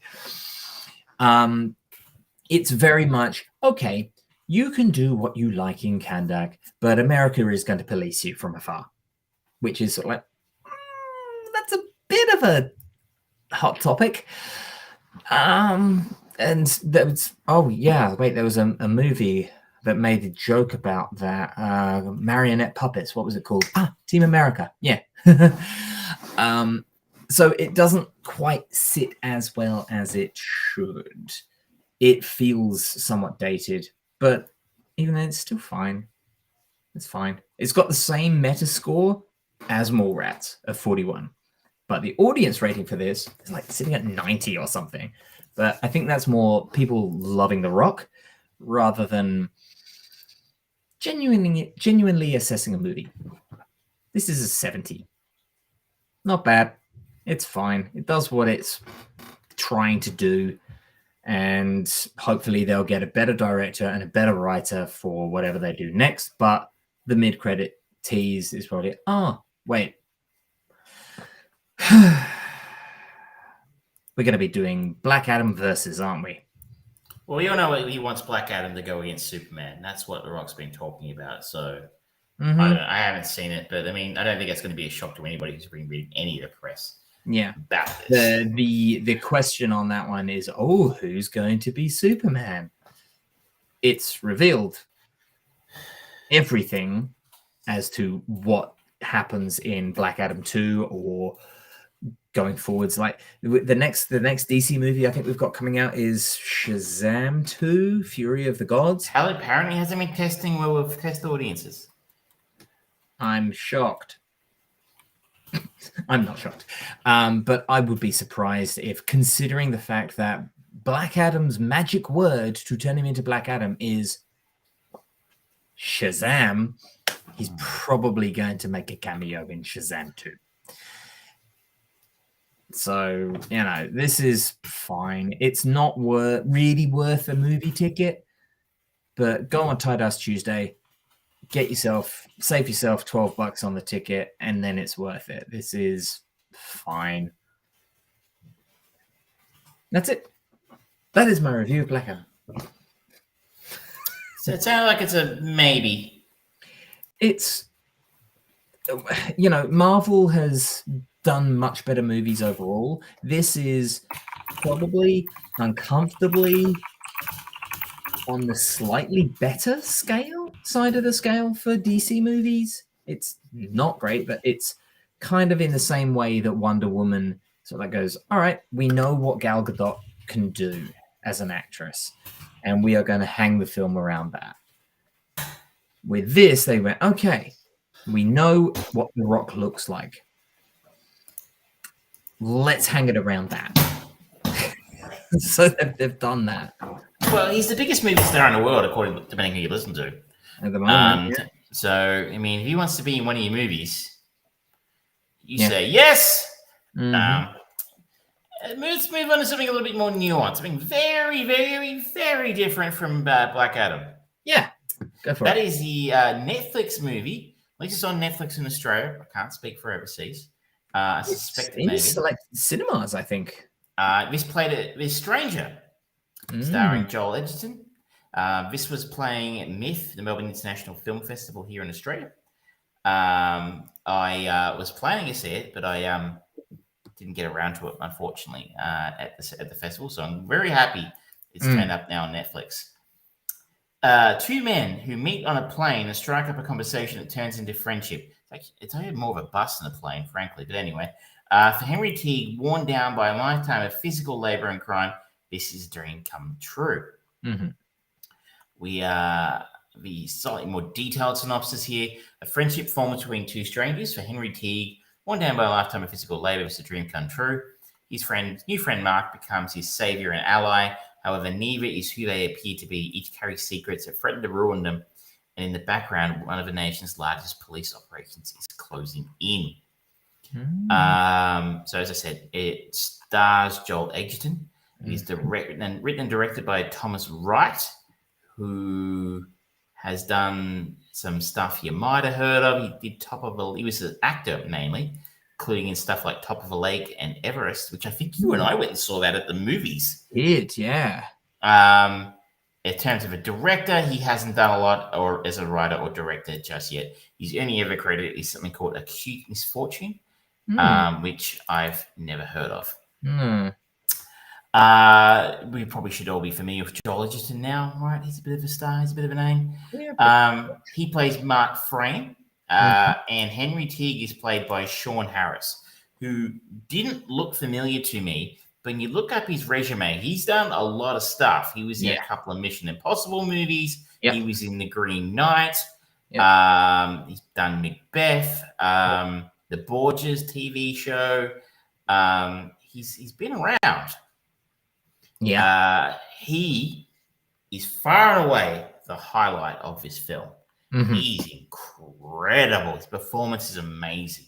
Okay. So we meet him. It says a plane. I thought it was a bus. And he meets a guy named Paul on the bus who starts chatting, strikes up a conversation. They start the beginnings of a friendship.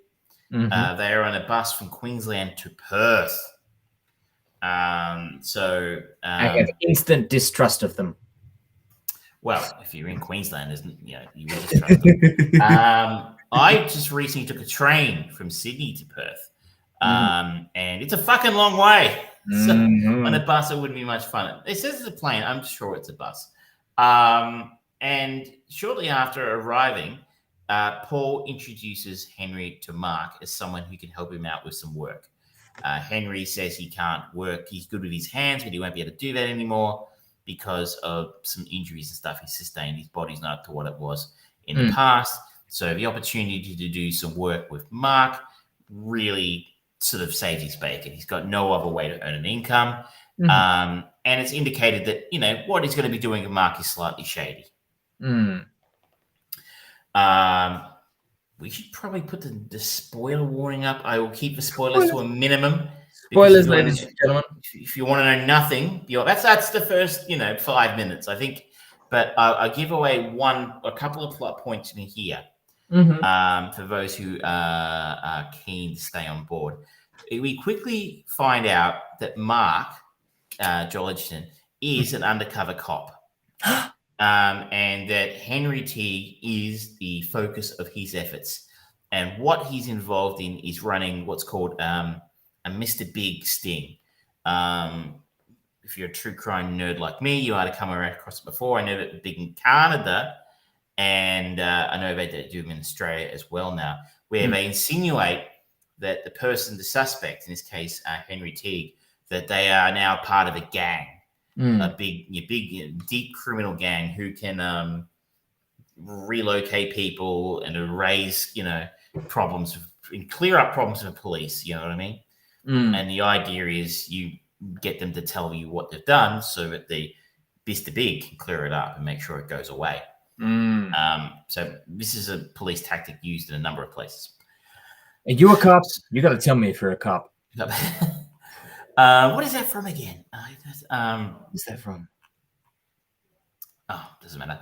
Anyway, so we are set up for a bit of a game of cat and mouse between these two because obviously Henry doesn't know that Mark is a cop, and he can't find out that he's a cop. That would obviously endanger the entire investigation and potentially put Mark in grave danger.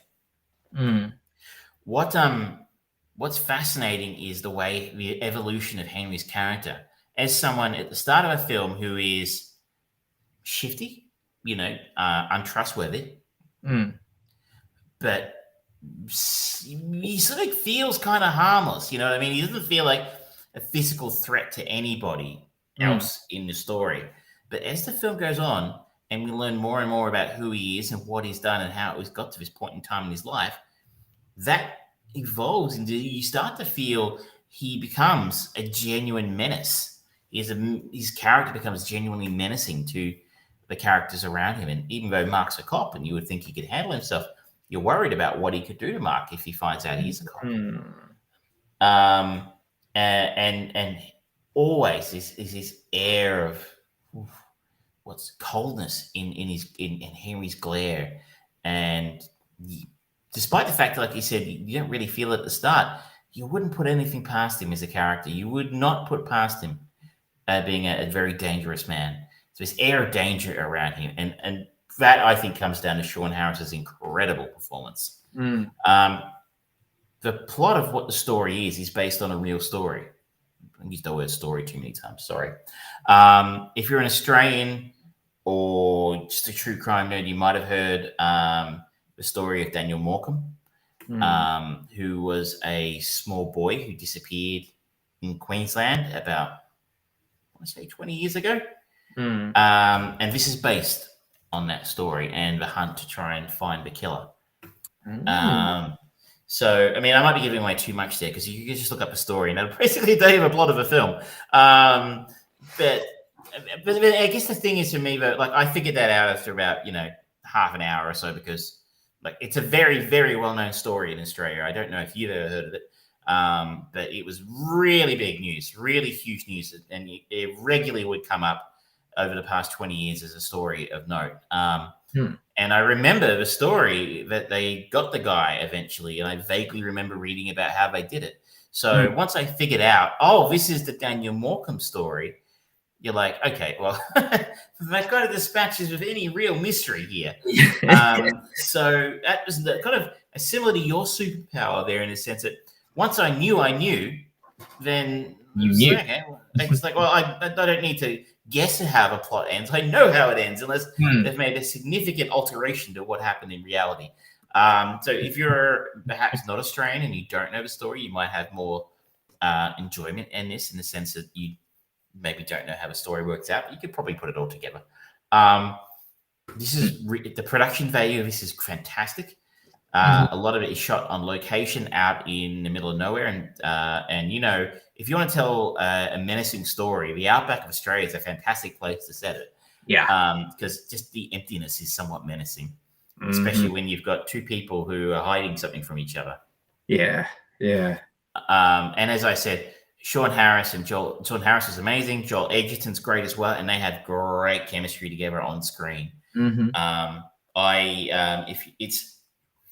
It's not an uplifting story. There are some difficult topics explored in the story. I mean, it's about a child killer. But I still think this is well worth a look. It's grungy, gritty, dirty, rough Australian filmmaking at its best. There's no polish, and it's not in the sense it looks bad or it sounds bad. It looks fantastic. But I don't know if I can try and get that. It's something about Australian crime dramas that you don't do a lot in American stories, or maybe the Brits a little bit, but it's dirty, it's rough, it's sweary, it's hard, it's sweaty. There's like an ultra hard-boiled nature to a lot of, particularly based on true crime stories of Australiana and elements of Australian culture that are real and prevalent. They always end up just feeling, I don't know whether it's because of that open, vast emptiness that so many people presume is all of Australia. Like, they don't, when they think of Australia, they think of Crocodile Dundee and the wilds and the outback. And they don't often instantly go, oh yeah, Melbourne or Sydney. But then at the same time, you think about what was it we watched? Was it the interview? Waking Fright? Oh, the interview. Yeah. Sorry, yes, the Hugo Weaving film.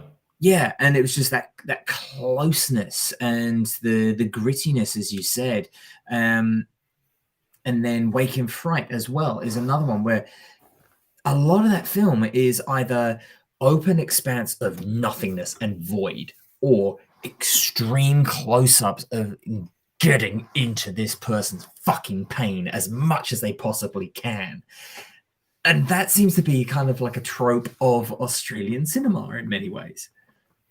We do it well. Yes, you do. And this film is a fine example of that. Probably not on the level of something like The Interview or Waking Fright, but if you've got Netflix, it's included. If you like true crime, like a rare success of a Netflix movie. Here's the thing: I don't know if this was made for Netflix or they just bought it. You know what I mean? Like, there's a difference.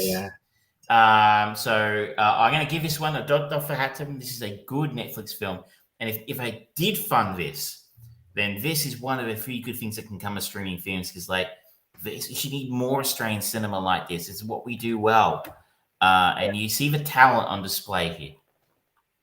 Okay. Transmission Films distributed in Australia. Netflix. There's a whole bunch of production companies involved, but they all seem to be Australian based, and Netflix seems to be the only one. So we'll give them the benefit of the doubt that they were involved in getting sure this got made. And look, as I said, this is the quality stuff that and this is a transferable story. This would make sense to an overseas person if you can understand the Australian accents, I reckon. So they can then take this and they can put this on their US Netflix stuff. And Joel Edgerton's something of a face. People might be familiar with him overseas. He's done some international work. Like, what's Uncle Ben doing? He's in a couple of horror movies as well, I think, over there. Yeah. The Gift? I think so. But yeah, he's certainly not a household name, but he's a big enough name or face. Big enough name, yeah. He's in Australia, but I'm sure no one in the States will see it. Shall I pivot to something a lot lighter just quickly? Yeah. I'd like to quickly cover off the debut of season 2 of Avenue 5. Okay. I did talk about season 1 way back. Yep. Last year or the year before, I don't remember. This is created by Armando Iannucci, he of The Death of Stalin, In the Loop, that sort of thing. Really well known for his insanely droll and dry comedies. Was he involved in Veep as well? I think he was. And he was the writing partner with Chris Morris for a while, I think. He wasn't. He was the writer of Veep. So if you're, it's insanely high quality material there, very well known, but very dry. And this is a slightly different venture from him. The troubled crew of Avenue 5, a space cruise ship filled with spoiled, rich, snotty space tourists, must try and keep everyone calm after their ship gets thrown off course into space, ends up needing 3 years to return to Earth. So it stars Hugh Laurie as our Captain Ryan, in the doing his American accent from House, which is grating. Josh Gad stars as Herman Judd, who is kind of the Elon Musk type character whose company runs these space cruise ships. Zach Woods from Silicon Valley, and as Andy Buckley's another face you might know. I don't exactly know where I know him from, but I'm like, I've seen you in stuff. Yeah. He was in Veep, Jurassic World, The Office. There you go. That's why I don't know him. I never watched it. Lucy Punch is another name in here you might be familiar with. Bad Teacher, Dinner for Schmucks, Into the Woods. That's why I know her. She was in Confess Fletch recently. And a few other British actors you are probably going to know who I don't recognize off the top of my head. So season 2 starts with a couple of months after the last episode. Avenue 5 passengers are still not aware of their current situation. The captain struggles to tell them the truth, but the situation takes an unexpected turn. That current situation being that one of the passengers did something at the end of the previous season that now means they're another 4 years away from getting back home to Earth. And Captain Ryan is struggling to find out that despite all their hard work and their perseverance, they're still, years away from getting home when everybody thinks they're a few weeks away from getting home. Yep. So that's the central, problem of this this season. In the unexpected problems just seem to pile up again and again and again.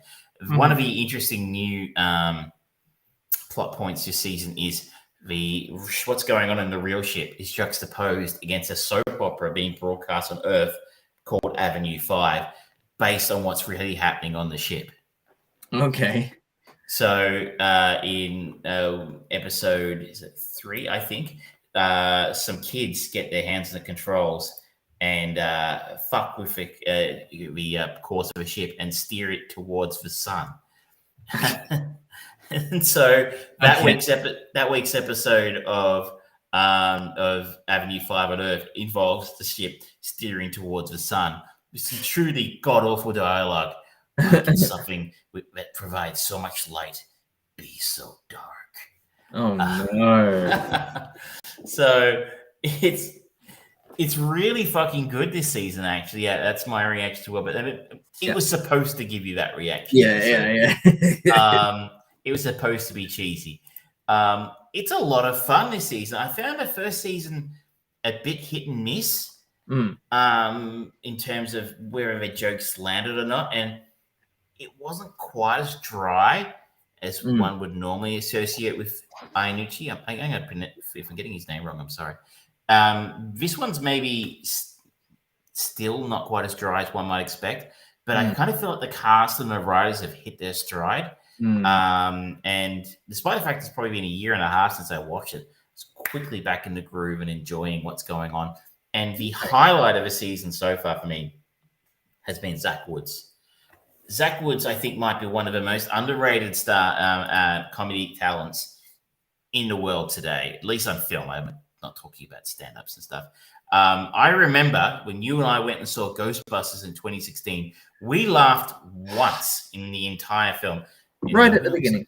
Once. And that was right at the beginning. And the one joke that landed for the entire film was by Zach Woods in the tour of a haunted house, pointing out the anti-Irish fence. Which is still funny. But he's perfectly suited to this kind of dry comedy that Iannucci specializes in the sense he has this way of delivering lines that are completely ridiculous, but with a completely sincere and straight face. In the most recent episode, they end up stopping at a space station, which they later discover is actually a space prison. Oh, no. And one of the prisoners actually ends up being a stowaway on the ship. And he has this incredible line at the end of the episode. It's like, you spent so much time focusing on the pedophile, you forgot about the cannibal. It's a tale as old as time. It's just, you have to see the full episode to get it, but it is consistently and regularly cracking me up, and it is really, really well worth a look. If you found yourself a bit on the fence after the first season, come back and have another look. If you haven't seen it yet, maybe give it a go. If you liked Iannucci's other stuff, it is available in Australia on Foxtel or Binge. Okay. I don't know where you're going to... HBO overseas, so probably on HBO Max in the States or wherever you get your HBO shit. Okay. Interesting. Right, well, I'm going to quickly finish off with a few thoughts on the newest Nintendo Switch game to come out, which is the Ubisoft produced and created Mario plus Rabbids Spark of Hope. This is the follow-up to one from about 5 years ago, Mario plus Rabbids Kingdom Battle, and it is a turn-based strategy video game with Mario and the Ubisoft iconic sort of minions-like Rabbids, which are apparently ridiculously popular in France, and they've got movies and things like that. And when the first one was leaked before it got revealed, everyone's like, "Really? What the fuck? Mario and Rabbids, and Mario has a gun? What? That seems weird." But what turned out was really enjoyable, not overly complex of a turn-based strategy game, nothing to the point of like XCOM or that sort of thing. But it was enjoyable. It had a relatively fun, engaging story that just kept on going. There was DLC for it where the Donkey Kong family came in and you had different maneuverability around the maps and stuff like that, which was good. And so I've been looking forward to a hopeful sequel for a long time. And it got announced and it's now out. And they've managed to retain that same kind of whimsical charm that they bring to the Rabbids generally try and bring, but with the bit more of that Nintendo sincerity of like Mario Party or any of the Mario games where it's like, we know that this is about a stereotypical Irish plumber in a mushroom kingdom. So we're not trying to tell you a captivating, compelling story about the end of the world. And and how it's invaded by clickers, and you are going to have to save us all. This is Mario doing his thing of, I see people need my help to save the galaxy again. I'm going to do that with a hop, a skip, and a jump and land on my enemies' heads. And that's what it is. It's really engaging. It looks super pretty. I've got my Nintendo Switch OLED with a beautiful OLED screen. It looks stunning in the handheld mode. The sound is good. Everything about it is just entertaining. They've started bringing in some new characters, like there's a new Rabbids character, and Bowser comes into it at a later point. They've already announced there's going to be more Season Pass stuff. It is an Ubisoft game. Of course there's going to be a Season Pass. The game mechanics are easy to pick up, but there is a good level of depth to it and replayability, because they do have it's like ratings for each of the combat scenarios that you go into. They've got these largely open world areas, and then much like an old school Final Fantasy game where you're walking around and suddenly you trigger a battle thing, it'll go into a battle sequence. You can move around, you collect stars to improve, you collect sparks to get extra attack or defense or counterattack capabilities with your character, and you can utilize those to improve your chances of succeeding. It's on the surface level, it's kind of baby's first turn-based strategy, but there is depth to it in the similar way to how a lot of people refer to Pokemon as baby's first RPG, which is generally a fair assessment to it. It's not derogatory, in my opinion, to say that, because it is designed to be very easy to access for people. And that's what this is trying to do. It's got that very simple game mechanic and understanding. You are everything that you want to do. The HUD is always saying, you can do this. These are all of your options right now. It's your choice as to what you do when and how one will interact with the other. But we're going to tell you so that you don't come to the game and go, I don't know what the fuck to do. Fuck it. You are encouraged to just start playing and seeing, all right, well, I'm going to see what this does. Oh, it tells me. Okay, cool. That's cool. All right. And it serves well by doing that. It's enjoyable. Not going to take a huge amount of time to play through, but there is replayability with that season pass, and with being able to go back and improve your times of getting through the battles, or like, yay, I did it without losing any of my party or anything like that. Unlike XCOM, people don't permanently die either. People always come back. You can use Mario coins to restore health whenever you like, essentially. It's fine. There's a very basic skill tree, but they are actually useful skills that help you navigate the map and become more of a death dealer. I assume the Mario coins can be bought with real money. No, but they are liberal, and every time if you really wanted to, you could go through a door and then go back through the door, and everything's reset, and go through the door and go back through the door. And just keep on farming coins. They are very happy. They don't want you to die. Dying is not a problem in this game. You just kind of go, oh, all right, well, you just go back here then. It seems to take away the stakes a little bit, doesn't it? Because when you really get pissed when you lose one of your top operators in XCOM. Yes, but this is not XCOM. This has firmly got Mario on it. And in Mario games, death is not the end. You are not genuinely worried about dying. There are people who are like, oh, I managed to make it all the way through Mario 64 without dying once. It's like, cool, but you still get everything the same if you collect stars and you've got health. But it's like, all right, it's not the end of the world, because you only get put back a little bit and then you can just keep going. Death is not a problem in Mario World. There you go. If I ever played the Switch, maybe I'd play this. Yeah, it is engaging. If you like turn-based strategy games, this is one that it's worth giving a try to. If you want something that you don't need to invest a lot of brain power into, XCOM, there is definitely more of a underline of strategy. Whereas this is turn-based strategy fun. Don't take it too seriously. Don't take it seriously. Yes, don't. But this Friday, we have got the next big game to be released, which is a remake, Modern Warfare 2. And I don't care. No.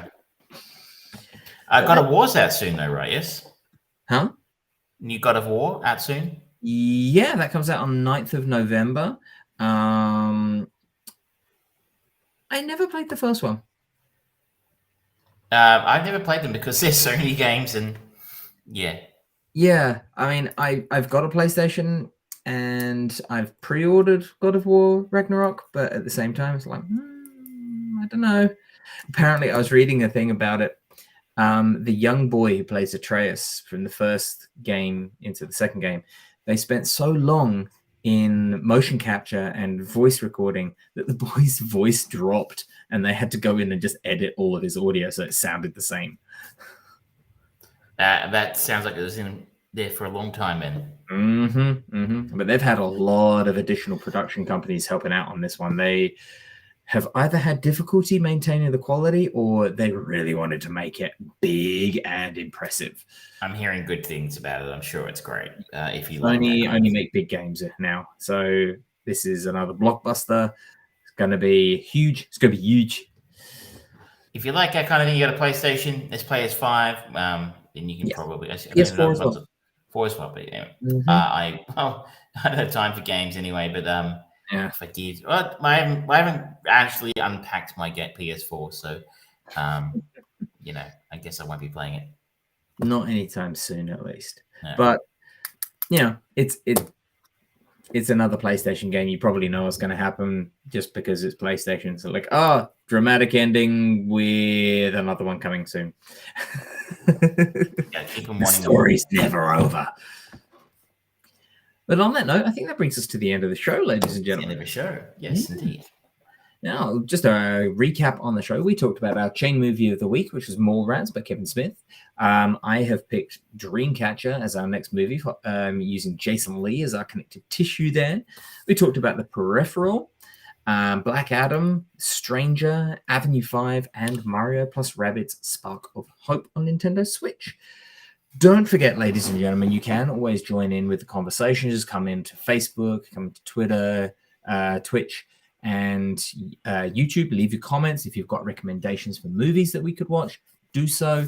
We will happily watch some interesting new things. If you can, try and watch my recommendation, which is Avalon. Very hard to come by. Otherwise, I think we did all of our spiel at the start of the show. I think so. Look at that efficiency, ladies and gentlemen. Buy his book. Yes. Oh, that's the other thing. We can now do custom merch, ladies and gentlemen. Yeah, that's right. That's right. If you you want 5 out of 7 Russian bots approve on a drinks bottle, yeah, we can do that. You want it on a cap? We can do that. You want the Armchair Producers logo on the back of a hoodie, which is nice and soft and fluffy and comfortable?